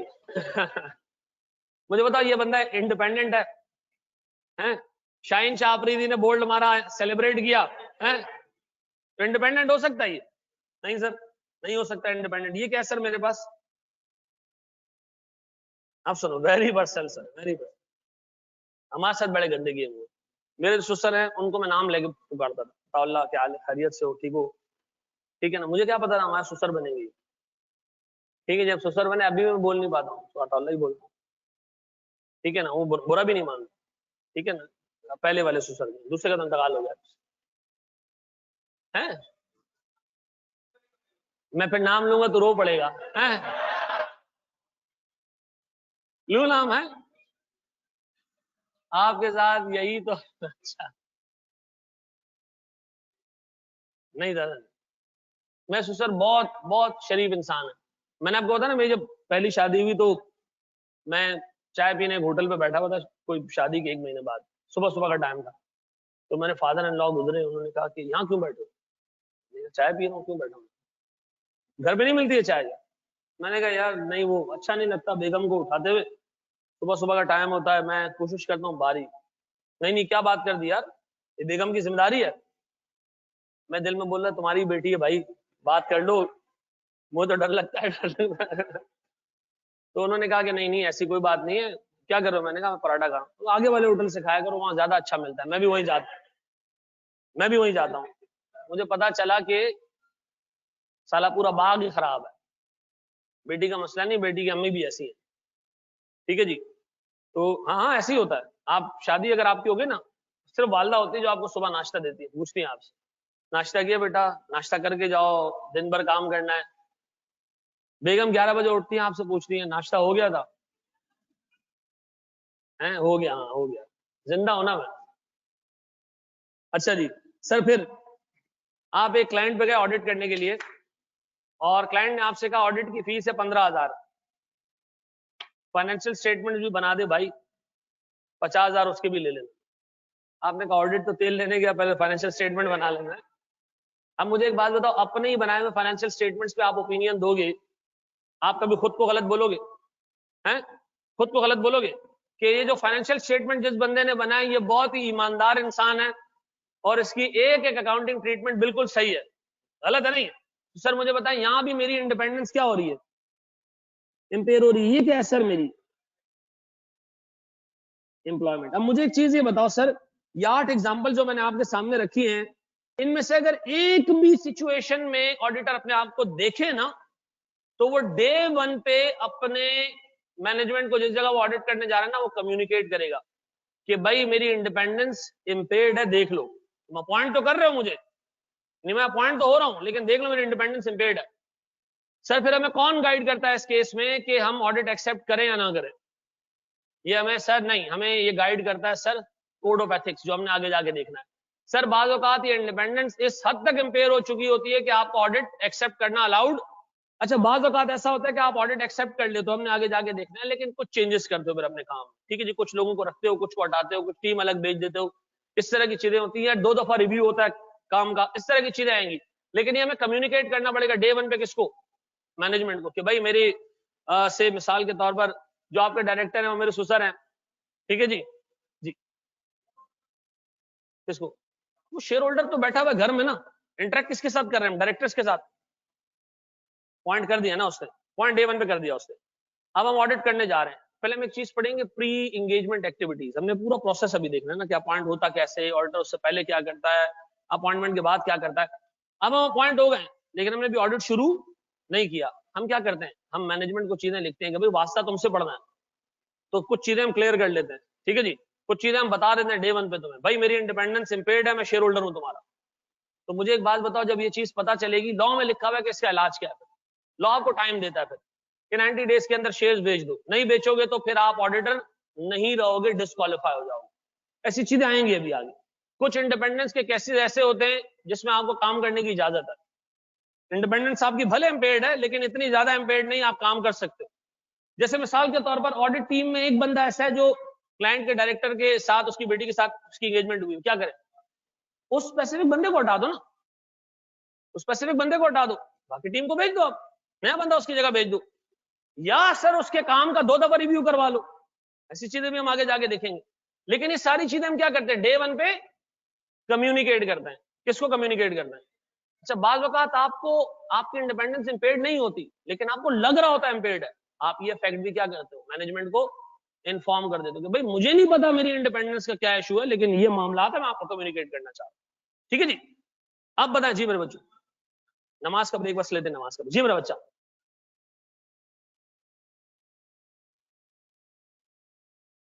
प्रैक्टिकली और किताब में बहुत फर्क है। पुलिस वाले की जिम्मेदारी क्या है? किताब में लिखा है ना, प्रैक्टिकली क्या होता है? किताब में लिखा है गैर महरम को ना देखो, है? तो हम इस वक्त क्या पढ़ रहे हैं? किताब पढ़ रहे हैं सर, ठीक है जी। हम इस वक्त किताब एंगेजमेंट तोड़वा दे, वाह। और ये हरामखोरी की सजेशन आपके टीचर की तरफ से आई है, आकाश की तरफ से, ठीक है ना? एंगेजमेंट तोड़वा दो, हाँ जी, क्या चीज, क्या चीज? अगेंस्ट, अगेंस्ट का क्या मतलब? नहीं नहीं, फी नहीं भाई, काम ही नहीं कर सकते हम ये। भाई अल्लाह के बंदे, मैं क्लाइंट को कह रहा हूं मैं तुम्हें अकाउंट्स बना के दे देता हूं, भले पैसे नहीं लूंगा, ऑडिट फी बढ़ा लेते हैं। नहीं, अलाउड ही नहीं है ना, स्टैंडर्ड अलाउ ही नहीं करता। अपने काम का रिव्यू करके खुद, मतलब मुझे खुद एक बात बताओ यार, अभी मैं तुमसे कहूं तुम्हारा रजिस्टर है, तुम चलो तुम्हारा आई का पेपर है, अभी जो तुमने दिए तुम्हें चेक करने के लिए दे दिए जाए, तुम तो कहोगे गोल्ड मेडल 105 नंबर है, लेकिन मैं कनात की वजह से 100 दे देता हूं खुद, है? ये चीज अलाउड नहीं है, ठीक है जी। अच्छा जी, मुझे एक बात बताओ, ये इंडिपेंडेंस के छोटे छोटे केसेस जहन में बैठ गए, मुझे ये याद नहीं करवाने, लेकिन आइडिया हो गया था इंडिपेंडेंस इंपेयर कब होती है ऑर्डर की। बताओ क्या चीज डे वन पे ऑर्डर कम्युनिकेट करता है मैनेजमेंट? क्या तीन चीजें? मेरी जिम्मेदारी क्या है? ऑडिट करना, फाइनेंशियल स्टेटमेंट्स बनाना नहीं। नंबर 2, स्कोप और टाइमिंग ऑफ ऑडिट। नंबर 3, अगर मेरी इंडिपेंडेंस किसी जगह पे हिट हो रही है तो मैं डे वन पे, अगर मुझे लगता है तो मुझे कम्युनिकेट कर देना चाहिए, मुझे रोकना नहीं चाहिए, चीजों को गलत इंफॉर्मेशन नहीं देनी चाहिए, ठीक है जी। बड़े एक से आगे, ये कॉपी करना है तो कर लो सर, इसको वहीं डाल देना, इसको वहीं डाल दे, बल्कि यहीं डाला हुआ ना, छोड़ यहाँ देखिए आगे, फिर हमने कोड पढ़ना है ना कि फिर इसके रिप्रिकॉशंस क्या है, ठीक है जी। अच्छा सुनो सुनो सुनो, ये तीन चीजें ये कब करनी है? तीन चीजें शुरू में, कब कब? शुरू में, ठीक है जी। ये चीज आपको करनी है बाद में, कम्युनिकेट। गौर से सुनो, ऑडिटर ने ड्यूरिंग दी ऑडिट काम करते हुए जब चीजें देखी तो वो साथ साथ में डायरेक्टर्स को क्या करेगा? कम्युनिकेट करेगा। जैसे ऑडिटर को लगा कि फाइनेंशियल स्टेटमेंट में ब्लंडर्स है, ऑडिटर बैठ गया सुकून से छुपा के, जिस दिन एजीएम आई या जिस दिन से बोर्ड ऑफ डायरेक्टर्स की मीटिंग आई, ऑडिट कमेटी की मीटिंग आई, उस दिन ऑडिटर ने आके बम फाड़ा। आपको पता है तमाम डायरेक्टर्स को और ऑडिट कमेटी को बताना चाहता हूं मैं कि कंपनी में जो होता है वैसे होता नहीं है, ठीक है जी। और मैं ये बताना चाहता हूं कि कंपनी में गलत गलत काम होते हैं। मुझे बात बताएं, जब आपको पता चल गया था दरमियान में कि कंपनी में मसले हैं, तो आपने उसको उसी वक्त कम्युनिकेट क्यों नहीं किया? ऑडिट फाइंडिंग्स हम डायरेक्टर्स को कब बताते हैं जी? कब बताते हैं? एंड पे आके ऑडिट के? नहीं सर, जैसे जैसे चल रही होती है। अच्छा, ना सिर्फ हम ये बताते हैं कि भाई आपकी रिपोर्ट क्वालिफाई हो सकती है, आपकी रिपोर्ट खराब हो सकती है, हम ये भी बताते हैं कि भाई आपके इंटरनल कंट्रोल में वीकनेस है। जैसे मिसाल के तौर पे एक बंदा कहता है जी एआरटीटी में जो भी बच्चा है क्लास ले सकता है, आपको अभी तक किसी ने रोका नहीं? कोई भी बंदा आ जाए ना, इधर बैठ के क्लास लेता रहे पूरा सेशन, छुट्टी कर ले उसके बाद भाग जाए। ये आइडिया नहीं दे रहा हूं, तुम लोग आराम करो।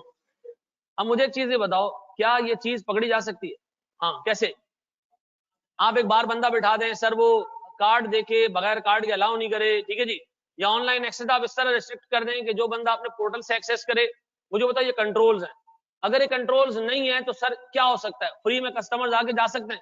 मुझे बताओ एक ऑर्डर ने देखा कि भाई एआरटीटी के अंदर सबसे बड़ा मसला ये, जिसके पास क्लास का लिंक है साला वो ऑनलाइन देख सकता है, चाहे कुछ भी हो, कोई भी देख सकता है ऑनलाइन, आराम से देख सकता है।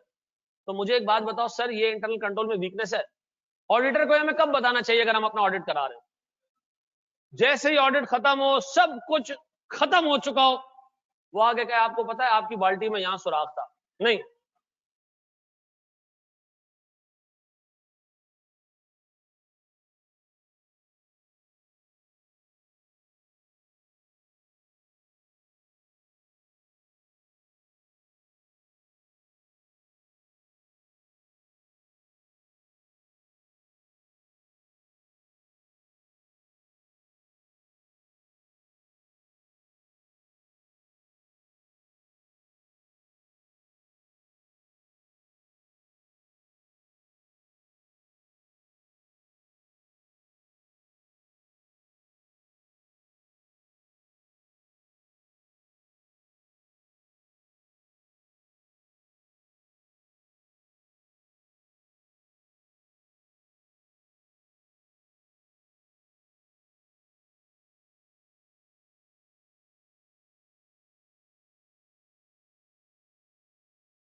एक लाइट चली गई थी, नमाज का ब्रेक ले लो। ऑनलाइन वालों नमाज का ब्रेक ले लो, नमाज का ब्रेक। यहाँ लाइट चली गई थी, नमाज का ब्रेक ले लो। ठीक है जी, लाइट चली गई थी, नमाज का ब्रेक ले लो, 5 मिनट का ब्रेक लेना।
जी जनाब। सर बड़े एक्सेप्ट।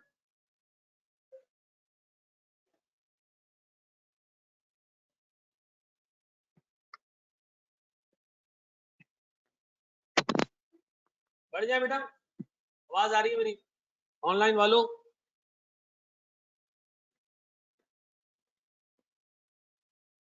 ऑनलाइन वालों मेरी आवाज आ रही है?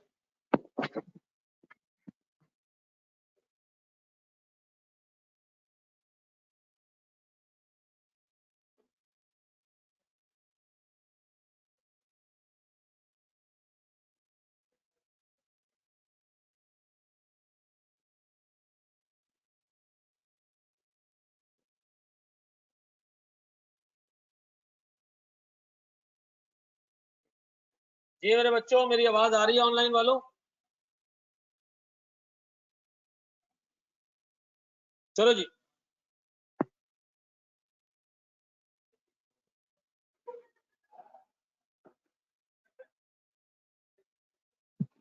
ये है नाम बहुत सारे। चलो जी यार, भाई मेरी आवाज आ रही है ऑनलाइन वालों? एक जगह कमेंट्स आ रहे हैं, एक जगह नहीं आ रहे। कोई ऐसा कमेंट नहीं करो ना तो मैं देखूं। यार बंदे का बच्चा बन जा। हो गया ना लिखा हुआ, अब आगे बढ़ जाओ। चलो जी। ओ चलो। अब बताएं सर, हमने हमने दो चार्ज विद गवर्नेंस को बीइंग ऑल्टर। सर दो चीजें, चार तीन चीजें कम्युनिकेट करनी है स्टार्ट पे। और सर दो चीजें हमने कम्युनिकेट करनी है during the course of audit, जैसे जैसे हमें पता चलते लगे। सर पहले, मेरी रिस्पॉन्सिबिलिटी फाइनेंशियल स्टेटमेंट बनाने की नहीं है, ऑडिट करने की है। मैं इंडिपेंडेंट हूं या नहीं हूं? नंबर 3 सर, मेरे पास स्कोप और टाइमिंग। सर मेरे पास चौथी चीज जो मैंने during the course of audit बतानी है, एक मैंने वीकनेस इंटरनल कंट्रोल बताना है, और दूसरा सर मैंने expected modification in audit report. ये क्या है सर? सर अगर ऑडिट रिपोर्ट आपको लगता है कि इस दफा हम खराब देने वाले हैं, हमें पता, मिसाल के तौर पता चल गया कि जी फाइनेंशियल स्टेटमेंट में गलती है और मैनेजमेंट नहीं मान रही है, तो हम उसी वक्त क्या करते हैं, डायरेक्टर्स को कम्युनिकेट कर देते हैं कि भाई आपके सीएफओ साहब ये चीज नहीं मान रहे, और हम अपनी रिपोर्ट में लिख देंगे कि financial statements as per IRS नहीं बने। तो दिमाग में रखिएगा, ठीक है जी। अच्छा जी, गौर से सुनना बेटा। स्कोप का बता दें, स्कोप है क्या? देखो स्कोप का मतलब है हम ऑडिट में क्या क्या प्रोसीजर्स परफॉर्म करेंगे। ठीक है जी, हमने सर स्टॉक काउंट के लिए जाना है, जितनी जगह पे ये हमें कम्युनिकेट करना पड़ेगा।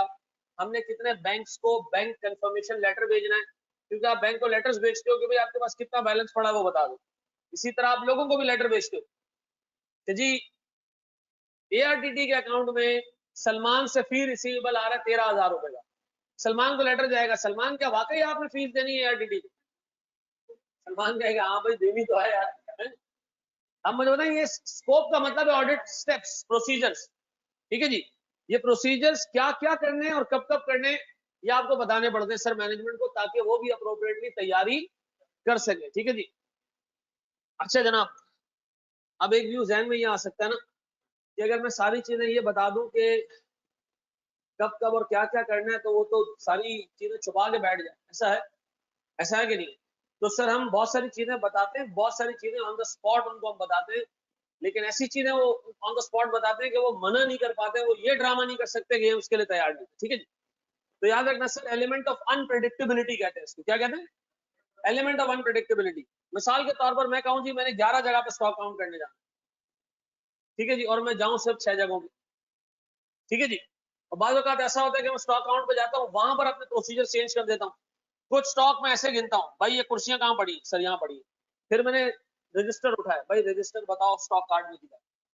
तो मैं बाद वक्त करता ही हूँ, प्रोसीजर्स को ऊपर नीचे करके एलिमेंट ऑफ अनप्रेडिक्टेबिलिटी बिल्ड करता हूँ, ये मैं करता हूँ। ठीक है, आगे हमने इसको डिटेल में देखना है, ऑडिट एविडेंस जमा कैसे करता है। ठीक है जी। लेकिन ये याद रखना, स्कोप और टाइमिंग आपको डे वन पे बतानी है। मॉडिफिकेशन क्यों बोलते हैं ये मैं बता रहा हूँ, 2 मिनट रुक जाओ।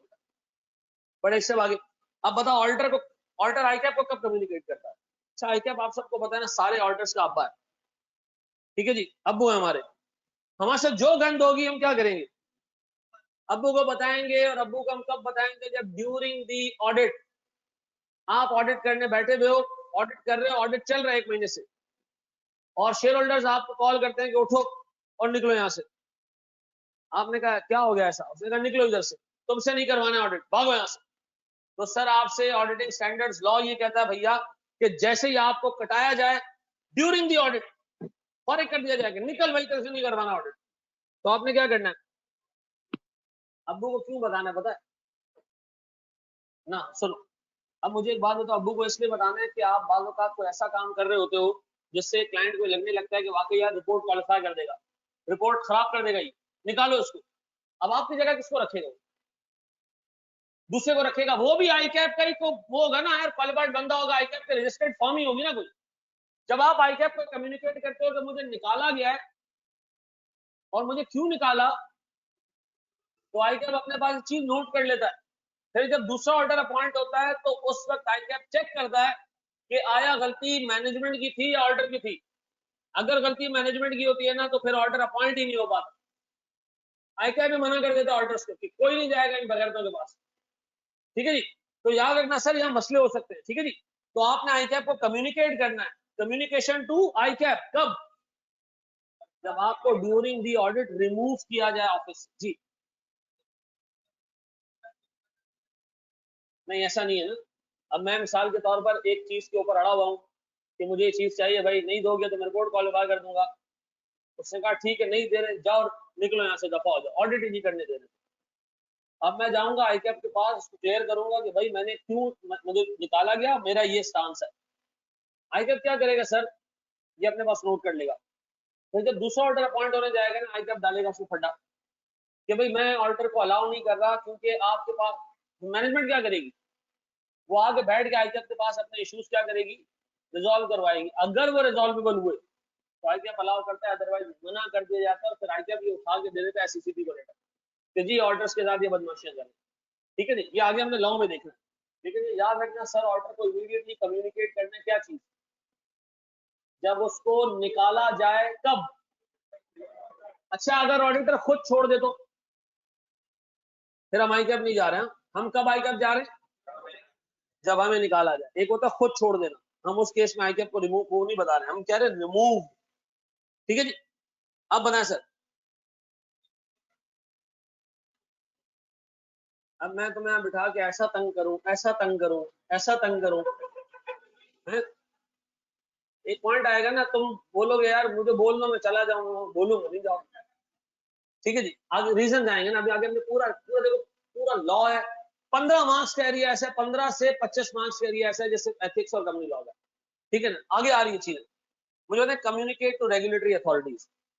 सर आप एक क्लाइंट को ऑडिट कर रहे हो, आपको नजर आएगा जी इसके बैंक अकाउंट से टेररिस्ट फाइनेंसिंग हुई है, उन लोगों को पैसे गए जो फॉरवर्डन लिस्ट में। आपको पता ना एक हमारी लिस्ट है जो आई हर दफा अपडेट करती है कि जी इन लोगों के साथ आपने को ट्रेड और डीलिंग नहीं करनी है। एससीसीपी की वेबसाइट पे वो लिस्ट लगी हुई होती है। ठीक है जी, प्रिस्क्राइब पर्सन के नाम से। तो सर आप क्या करते हो इन लोगों से ट्रेड और डीलिंग? अब आपको एक चीज नजर आ गई, या आपको एक चीज ये नजर आ गई कि भाई, आपको एक चीज ये नजर आ गई कि मिसाल के तौर पर कंपटीशन कमीशन ये कहता है कि जी जब आप कोई चीज खरीदने जाओ तो इतने मिलियन से ऊपर की ट्रांजैक्शन हो तो आपने कंपटीशन कमीशन को पहले क्या करना है, इन्फॉर्म करना है। ठीक है जी, क्योंकि सर बड़ी बड़ी ट्रांजैक्शन में कंपटीशन दबाने के लिए भी किया जाता है, 2 नंबर ट्रांजैक्शन की जाती है। ठीक है जी, तो आपने सर फला रेगुलेटरी अथॉरिटी को बताना, फला रेगुलेटरी अथॉरिटी को बताना। तो ऑर्डर क्या करेगा सर, अगर कोई ऐसा इलीगल काम देखे तो वो क्या करे, रेगुलेटरी अथॉरिटी को जाके। अब आपने जब ये सुना तो मिसाल के तौर पर वो शायद ना अमान अमान अमान मिसाल के तौर पर एक जगह ऑर्डर अपॉइंट हो गया, और तो सुनो, और अमान ने 15 पे कॉल की और अमान ने कहा भाई इस क्लाइंट का जो सीएफओ है जमाल खान वो मुझे अजीब और गरीब नजरों से देखता है। ये चीज कम्युनिकेट नहीं करनी। कम्युनिकेट कौन सी चीज करनी है रेगुलेटरी अथॉरिटीज को? जो लॉ में लिखा है कि अगर ऑडिटर देखे तो कम्युनिकेट करे। अगर एक चीज लॉ में लिखी नहीं है तो ऑडिटर डेढ़ होशियारी नहीं करेगा। ऑडिटर ने जो है ना फौरन फोन कर दिया सर पुलिस वालों को, आपको पता है सर यहाँ पर एक मसला है, सर एक प्रॉब्लम है सर, इधर सर आप यहाँ पहुंचे, सर ये जो सीएफओ है ये यहाँ पर जितने लोग काम करते हैं उनको हरास करता है। नहीं नहीं, आपसे जब लॉ मांगेगा ना कि आपने यार कम्युनिकेट करना, तब आपने कम्युनिकेट करना, हर एक चीज कम्युनिकेट नहीं। तो यार अगर यहाँ खुला खाता दे दो ना ऑर्डर को, तो ऑर्डर 15,000 किस्म की चीजें कम्युनिकेट करना शुरू कर दे लोगों को? नहीं सर, जब लॉ में लिखा है ना कि ऑर्डर जाए और ये चीज देखे तो उसका जिम्मा है कि वो कम्युनिकेट करे, तब कम्युनिकेट। मनी लॉन्ड्रिंग के एक्ट के अंदर ऑर्डर की जिम्मेदारी लिखी है कि अगर ऑर्डर को कोई चीज इस तरह की नजर आए जिससे ये अंदेशा हो कि जी मनी लॉन्ड्रिंग हो रही है, तो वो क्या करेगा? वो इमीडिएटली कम्युनिकेट करेगा एंटी मनी लॉन्ड्रिंग की जो अथॉरिटीज है, ठीक है जी। अदरवाइज नहीं, नैब को कम्युनिकेट करेगा, एससीबी को कम्युनिकेट करेगा। अब एक चीज ऐसी है सर, वो देख रहा है कोई इखलाकी गैर इखलाकी काम हो रहा है, रिश्वत ली जा रही है, 2 नंबरी की जा रही है, ठीक है जी। और वो उठ के सर पुलिस वालों को बता ये गलत बात, ये उसकी, ये उसको, उसका मतलब उसने अपनी ड्यूटी नहीं। ड्यूटी का मतलब क्या है? जो लॉ में लिखा है कि भाई कम्युनिकेट करना, वही कम्युनिकेट करना। अब बताएं ऑल्टर की जिम्मेदारियां क्या है? पहली जिम्मेदारी, सबसे बड़ी जिम्मेदारी, सबसे मेन जिम्मेदारी, रीजनेबल एश्योरेंस देना है। दूसरी जिम्मेदारी कम्युनिकेट करना है, कितने लोगों से? 3 लोगों से। किससे? दोस्त चार्ज विद गवर्नेंस यानी डायरेक्टर्स। क्या 3 चीजें कम्युनिकेट करनी है शुरू में? सर मेरी रिस्पॉन्सिबिलिटी फाइनेंशियल स्टेटमेंट ऑडिट करने की है, बनाने की। Number 2 scope and timing. Number 3 independence. Sir चौथी चीज फाइंडिंग्स है, इंटरनल कंट्रोल में वीकनेस हो या रिपोर्ट के अंदर कोई मसला हो आ रहा हो, आप पहले से उनको कम्युनिकेट कर दें during the course of audit, ठीक है जी। सर फिर आई कैप को कब कम्युनिकेट करना है? जब निकाला जाए, ऑफिस से डिबार किया जाए during the audit. Regulatory authorities को कब बताना है? सर जब आप पे लॉ ये रिक्वायरमेंट डाले, रेलेवेंट फैक्ट्स आपने बताने इन एन ऑडिट, ठीक है जी। पक्का? बड़े स्टेप। ये इंडिपेंडेंस के केसेस याद रहेंगे, ये किसी ने कॉपी करना है या मैं आगे बढ़ जाऊं? कर लो, टाइम लग जाएगा, करो।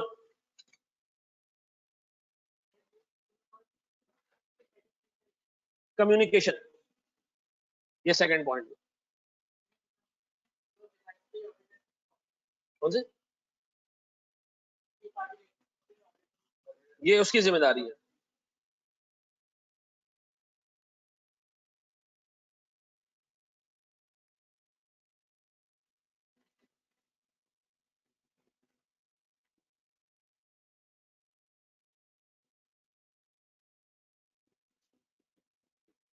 शाबाजी जी जनाब। ऑडिट रिपोर्ट जब इशू हो रही हुई नहीं है तो मॉडिफाई कैसे होगी? हम ये बताते हैं कि यार मॉडिफाई हो सकती है, आपके हालात ऐसे चलने के मॉडिफाई करनी पड़ेगी। सर जब 3 लोगों को बताना है ऑर्डर को, वो 3 कौन से लोग? 3 लोगों को बताना है, वो है ना, ये 3 लोग है ना मेरे बच्चा। दो चार्ज विद गवर्नेंस को ये चीजें बतानी है, आई कैप को ये चीज बतानी है, और रेगुलेटरी अथॉरिटीज को ये चीज बतानी। सेट है?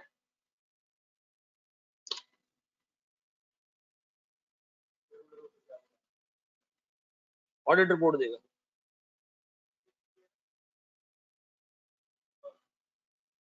इससे ऊपर बेटा जंगलात है।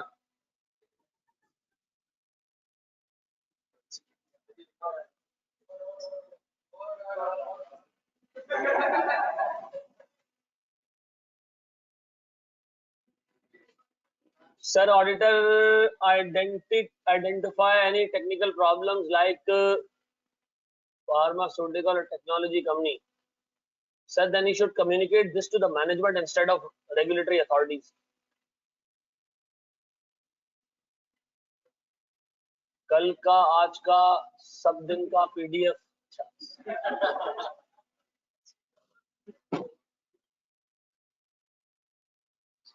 चलो जी, यार देखो मैं तुम्हें ये सेफली बता सकता हूँ कि जितनी चीजें मैं कवर कराऊंगा ना, उसमें ऑलरेडी सारे के सारे पास पेपर्स कवर्ड हो, ठीक है ना। मैं ये नहीं करूंगा कि मेरा लेक्चर अलग चल रहा होगा, पास पेपर्स अलग होंगे। इस जितने लेक्चर करा रहा हूँ सब में पास पेपर में जो चीजें आई ऑलरेडी एम्बेड हुई। मैं जब तुम्हें पास पेपर के सवाल कराऊंगा ना, तो मैं डायरेक्ट डायरेक्ट यहाँ से रेफर करता जाऊंगा कि ये यहाँ पढ़ लिया हमने, ये यहाँ पढ़ लिया, और फिर हम उसके साथ ड्राफ्टिंग की प्रैक्टिस करें, ठीक है जी। ये नहीं होगा कि हम एक लेक्चर पढ़े फिर पास पेपर के सवालों में कुछ अजीब ही दुनिया निकल रही है, ये नहीं होगा, ठीक है ना। तो मैं थोड़ा डिटेल में चीजें कराऊंगा। आप किताब उठाओगे, जिम्मेदारियां बहुत थोड़ी सी लिखी है उसमें, लेकिन फिर ये कहां से आई सारी चीजें?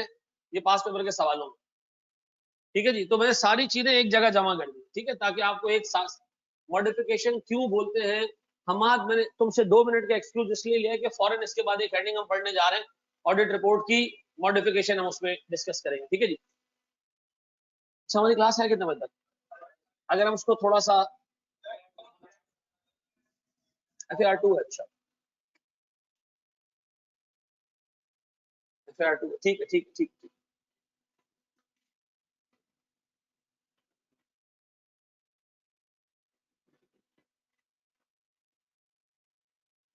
अल्लाह माफ करे, को 2 लोगों को खंजर वंजर मारा है किसी अंदर, फेसबुक खराब होने मुश्किल।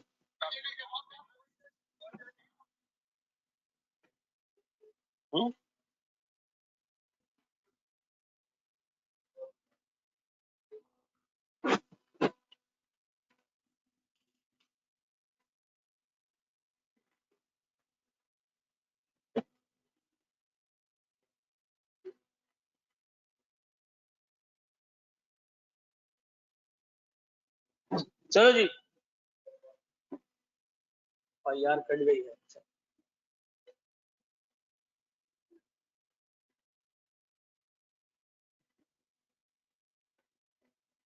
नहीं, कहां से इतना हो गया। चलो मेरे बच्चों,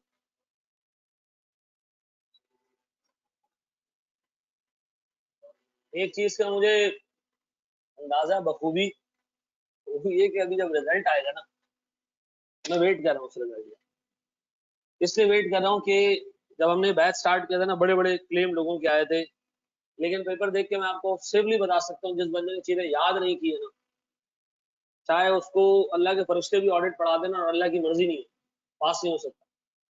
चीजें जिससे याद नहीं की है ना, बुरे तरीके से फंसा है। ये मैं आपको अभी बता दूं, ये आपको चीजें दिमाग में रखनी, वर्डिंग से दिमाग में रखनी, लेकिन ये 4 चीजें आपको डे 1 पे बतानी है, 3 चीजें बतानी, ये आपको दिमाग में रखनी। वर्डिंग्स आप कोई भी रख लो, ठीक है जी। नहीं भाई, भाई मैं फिर एक चीज देखो, मुझे एक बात बताओ, एग्जामिनर आपसे पूछ रहा है भाई दोस्त चार्ज विद गवर्नेंस को क्या बताना है, तो मैं लिस्ट ही बताऊंगा ना उसको। पैराग्राफ बिल्कुल भी जरूरी नहीं है ना, बुलेट्स बनाना जरूरी है। जिस तरह आप लिखना चाहो, देखो वो बंदा आपकी कॉपी पे 50 मिनट लगाता है, एक कॉपी पे 50 मिनट्स का 35 मिनट्स का टाइम है, कैप सॉरी 50 मिनट्स का टाइम फाइनल के लिए, उसको अगली कॉपी नहीं मिलती चेक करने की। वो इतना डिटेल में चीजों को देखता है। एक एक मदारी आता है, वो कहता है बेटा पैराग्राफ में लिखो, दूसरा चमार आता है, वो कहता है बुलेट्स में लिखो। और भाई लिखना क्या है वो उसको सिखा दो, बुलेट में भी लिखेगा पास हो जाएगा, उसमें भी लिखेगा पास हो जाएगा। नहीं बेटा, यहाँ से गोलाई बना के लिखना, पेज के शुरू में इतनी लाइनें छोड़ के लिखना, कंटेंट नहीं है किसी के पास, फॉर्मेट पे काम हो रहा है। मैंने कभी जिंदगी में इस चीज का ख्याल नहीं रखा, अल्लाह का शुक्र है फर्स्ट टाइम पास हो। फजूल यार। अब मैंने ये, अच्छा मुझे बताओ, ये मैंने बना दिया ना, अब ऑडिटर्स इंडिपेंडेंस में 3 डंडियां निकाली, सर ये लिखेंगे कैसे, ये मुझे बताइए। ऐसी जाके 3 बना दे, लिख लेंगे ना यार। Auditor should be financially independent, ठीक है ना, should not be dependent on management on personal basis या एम्प्लॉयमेंट बेसिस। अंग्रेजी लिखने में कोई इतना तो मौत नहीं आती है ना। तो फाइनेंशियल रिलेशनशिप कोई नहीं होना चाहिए हमारा मैनेजमेंट के साथ, कोई पर्सनल रिलेशनशिप नहीं होना चाहिए, कोई एम्प्लॉयमेंट का रिलेशनशिप नहीं होना चाहिए, एक लाइन लिखने में। तो वो लिख देना सर। अभी आपने से 3 निकाला है और आगे लिखा शुरू में।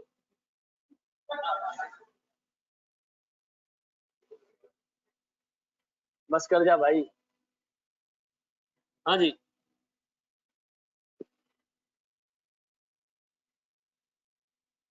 यार देखो, अगर आप लोगों को इस तरह चीजें पढ़नी है कि बेटा 3 लफ्ज आप सवाल से उठाएं, फिर उसके बाद लिखें देयर फॉर, और उसके बाद एक और सेंटेंस ऐड कर दें, और आपका जो है वो ऑडिट रिस्क बन जाएगा। तो फिर आपने पढ़ लिया ऑडिट और आप हो गए पास, ठीक है जी। कि ये वाली चीज आप सवाल से उठाओगे, लिख लो इसके नीचे सवाल, फिर डलेगा ये, फिर ये आएगा देयर फॉर के बाद ये अपना।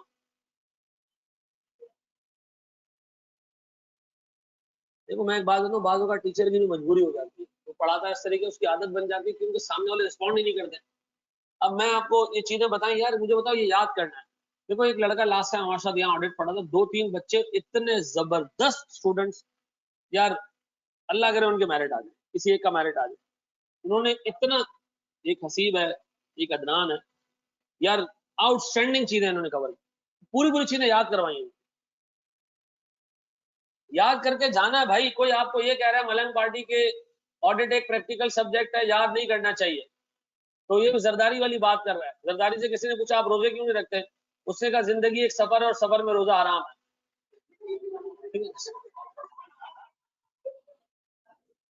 ये वाला सीन नहीं करना, ठीक है ना।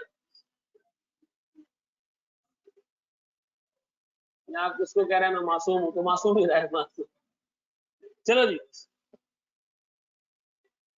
हैं ऐसी बात ही नहीं करते ना हम जिसका सबूत ना हो, है? अच्छा चलो बढ़ जाए हम आगे, नीचे कर। देखो थोड़ी सी तो मैं कोफ्त होगी लिखने में, लेकिन मैं आपको कसम से बता रहा हूँ, ये आपको एंड में सुकून से आपको याद हो जाएगी चीजें।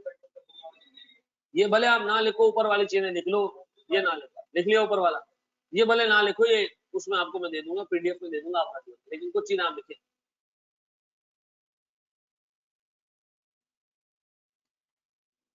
लिख लिख के साथ साथ, ओके, ऑडिट से दूर लगता है बहुत।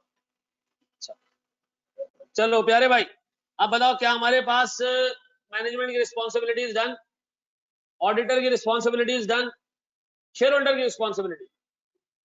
तो शेयर होल्डर की एक ही रिस्पॉन्सिबिलिटी है कि उसने ऑडिटर को क्या करना है, अपॉइंट करना है। सुनो सुनो, आगे हम एक चीज पढ़ेंगे अभी थोड़े टाइम में, एक्सपेक्टेशन गैप।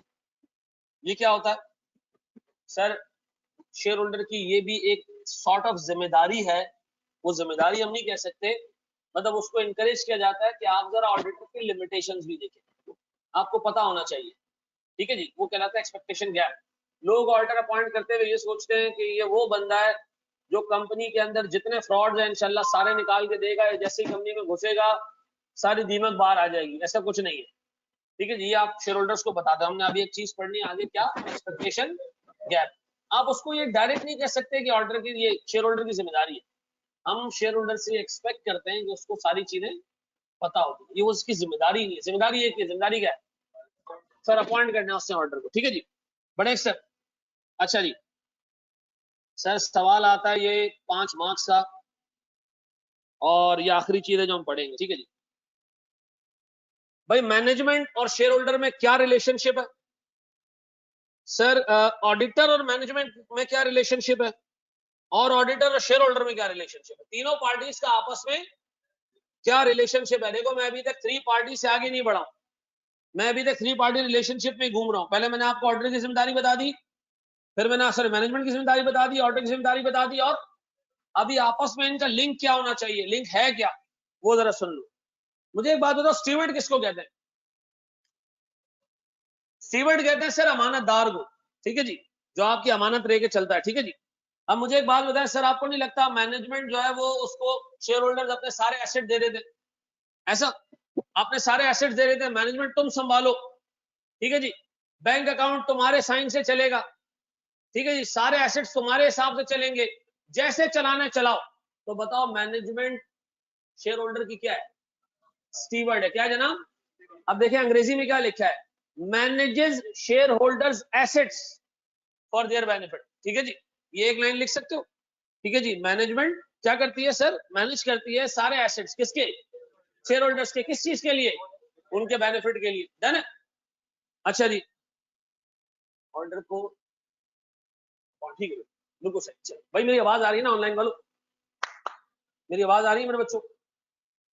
अच्छा चले, फिर सर एजेंट कौन होता है?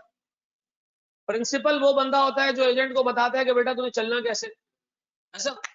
चलना कैसे? अच्छा मुझे एक बात बताओ, शेयर होल्डर मैनेजमेंट को कैसे कम्युनिकेट करे कि तुमने क्या करना है? मिसाल के तौर पर मैं शेयर होल्डर हूं, मैंने पैसे लगाए अरबों रुपए, आप सर को 10-12 लोगों को मैंने आपको सर डायरेक्टर अपॉइंट किया, और मैंने कहा प्यारे भाई ये तुम्हारे साथ तुम्हारे नाम पे सारे एसेट्स करके जा रहा हूं, तुम्हारे हवाले करके जा रहा हूं, आपने चलानी है एक एयरलाइन कंपनी। क्या चलानी है? ये मैंने आपको बता दिया।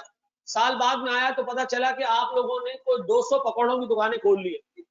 मैंने कहा भाई मैं तो तुम्हें बता के गया था एयरलाइन चलानी है, तुम लोग क्या कर रहे हो? तो मुझे बताओ सर मैनेजमेंट को शेयर होल्डर कैसे कम्युनिकेट करता है कि तुमने क्या करना है, पाबंद कैसे करता है?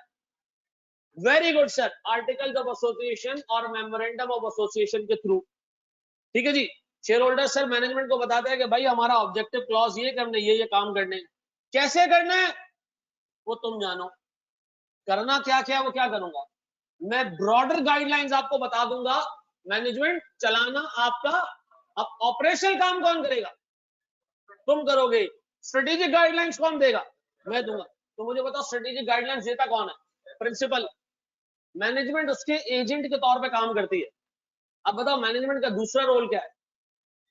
सर मैनेजमेंट को हम सारे एसेट्स दे रहे हैं, पहले उसको स्टीवर्ड बना रहे हैं, फिर उसको हम सर गाइडलाइंस दे रहे हैं और उसको कह रहे हैं एज एन एजेंट तुमने काम भी करना है। क्या लिखा है जनाब? Operate the company, management operates the company as per the guidelines provided by the share holders through constitutive documents.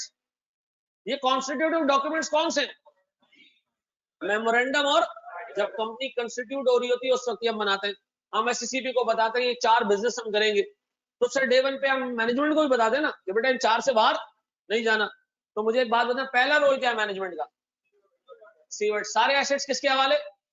Management के हवाले। वो एसेट्स का करेंगे क्या? शेयर होल्डर के बेनिफिट में इस्तेमाल करेंगे उसको। फिर एजेंट है सर, प्रिंसिपल यहाँ पर शेयर होल्डर है और वो एजेंट को ये कह रहा है प्यारे भाई मेरी ब्रॉडर गाइडलाइंस है जिसको आपने फॉलो करनी है, और वो गाइडलाइंस कहाँ दी हुई है?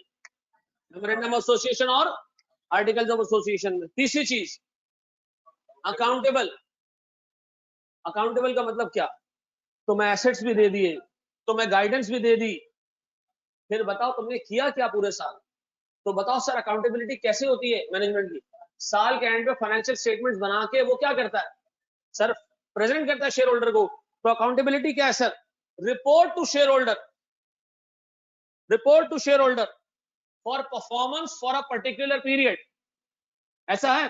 तो मुझे बताओ अगर मैं आपसे पूछूं मैनेजमेंट और शेयर होल्डर का क्या ताल्लुक है, तो आप कहोगे मैनेजमेंट शेयर होल्डर की स्टीवर्ड है, सारे एसेट्स उसके नाम पे उसके पास हैं। सर एजेंट है, इसके बताए हुए तरीकों पे काम करती है सर, और शाम में आकर मालिक को हिसाब भी देती है। ठीक है जी, यानी सर क्या है? अकाउंटेबल भी है। ये 3 चीजें याद है सर। 5 मार्क्स का सवाल 3 दफा आ चुका है। ठीक है जी। और पता है जलालत की हद, सवाल पूछा कैसे एग्जामिनर ने? एक दफा पूछा कि बताओ मैनेजमेंट स्टीवर्ड और एजेंट का रिलेशन, मैनेजमेंट स्टीवर्ड है और एजेंट है शेयर होल्डर्स की, ये एक्सप्लेन करें in the context of a listed company.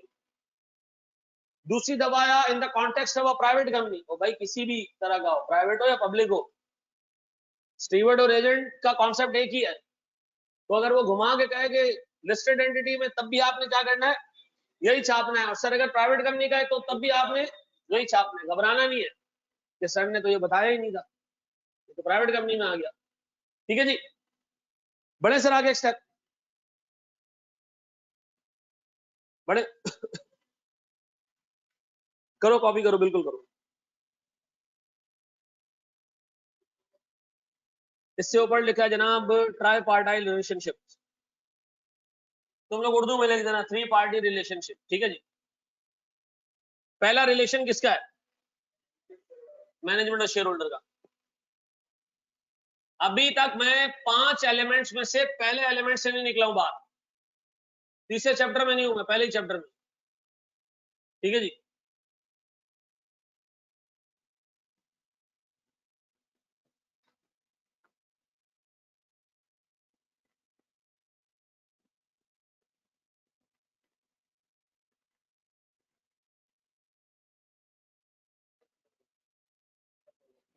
क्या जी?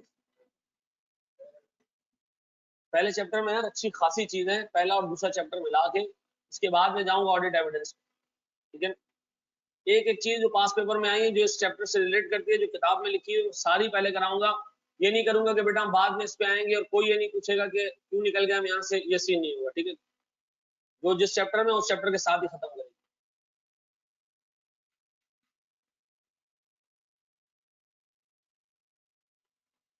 बुक बुक बुक कौन सी फॉलो करें? भाई आई कैप की किताब अपने पास रखना। ठीक है, और हमारी जो किताब है, जो हमारे नोट्स हैं, वो अपने पास रखना। लेकिन मैं फिर आपको बताऊं, याद आपको ना एंड में यही चीजें आएंगी जो आपने क्लास में लिखी होंगी, जो आपने की होंगी। ठीक है जी। आपको क्या याद आती है?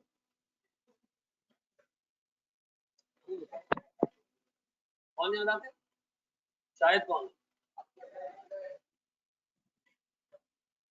होते, वो क्यों याद आता? अच्छा बन, इंसान का बच्चा बन। अच्छा, इससे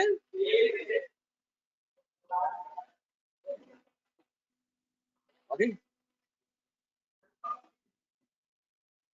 आजकल तो एक आंटी आ रही है ना, जो एक्ट्रेस है, क्या नाम है उनका, ना वो इंसान का बच्चा है।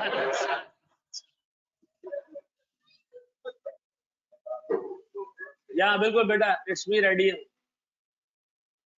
नाम है इसका, इट्स मी। हाँ,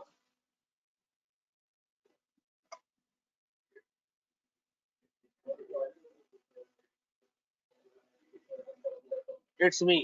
एक का नाम है चाचा ओडी। यार अल्लाह के वास्ते अपने नाम से आया करो भाई।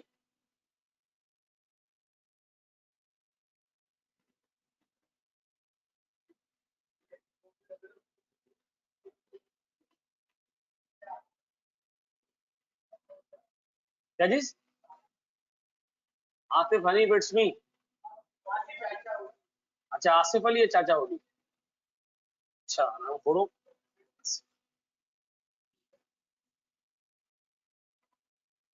लास्ट टाइम मैं क्लास ले रहा था तो उसमें नाम आगे, तारिक तो नहीं हो। मैंने कहा सर सलाम अलैकुम, वो आगे से आरामपुर कह रहा वालेकुम सलाम, आप ठीक है? काश अपने नाम से आता। लिख लिया?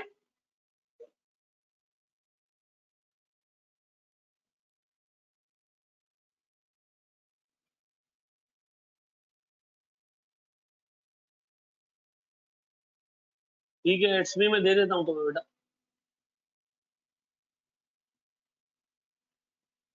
मैं आसिफ हूँ, ये किसने बताया? क्या नाम है तुम्हारा?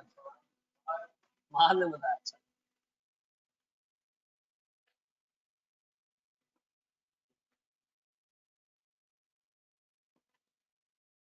जो वादा किया वो निभाना पड़ेगा।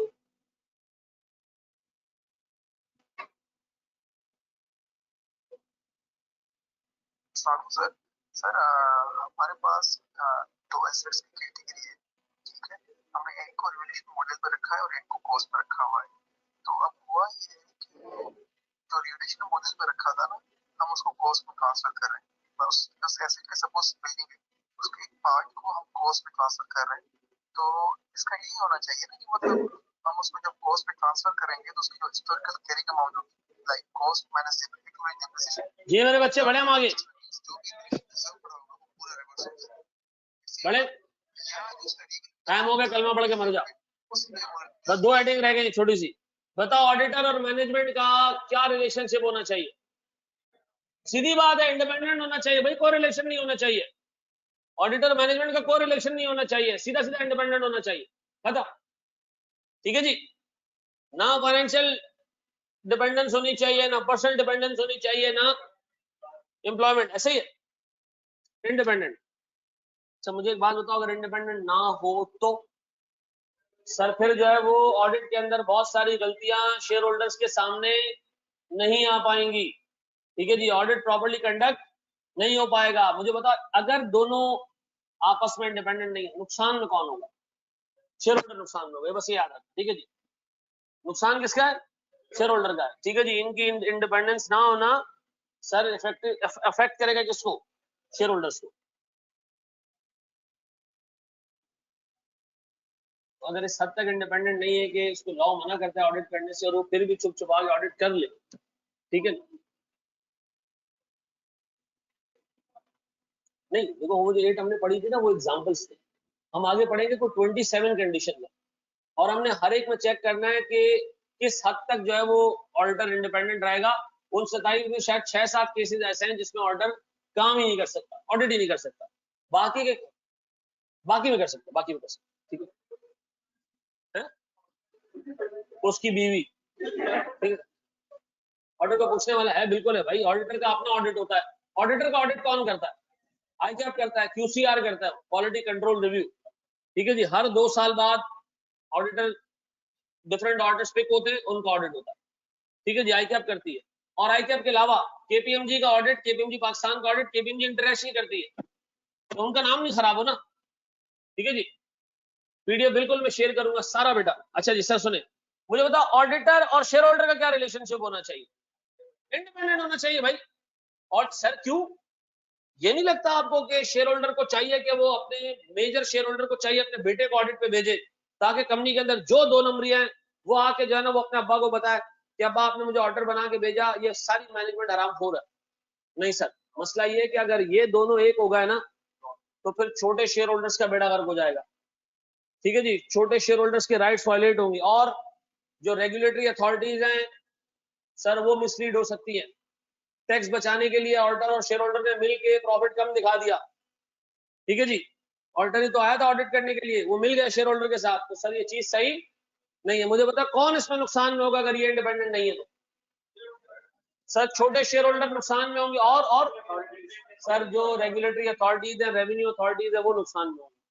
ठीक है जी, चलें जी सर, हम यहीं तक रखते हैं अपने आज के लेक्चर को।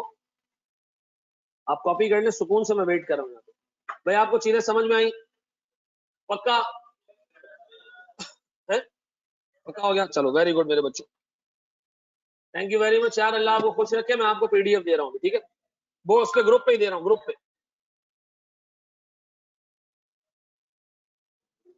कर रहे हो कॉपी। स्मॉल शेयर होल्डर्स का मतलब क्या होता है? देखो एक लार्ज बड़े शेयर होल्डर है, मेजर शेयर होल्डर्स तैमूर, जो डायरेक्टर्स भी हैं। छोटे शेयर होल्डर्स वो हैं जो 500 1000 शेयर लेके बैठे हुए। सर डायरेक्टर्स बड़े शेयर होल्डर्स जो है वो अगर डिविडेंड ना दे, मना कर दे कंपनी को कि डिविडेंड नहीं देना, लॉस दिखा दो शेयर होल्डर और क्वार्टर मिल के लॉस दिखाना शुरू कर दे, तो छोटे शेयर होल्डर्स का सत्यानाश हो जाएगा, क्योंकि उन बेचारों की कोई से नहीं होती। ठीक है, सेट हो गया Taimur? Thank you very much sir.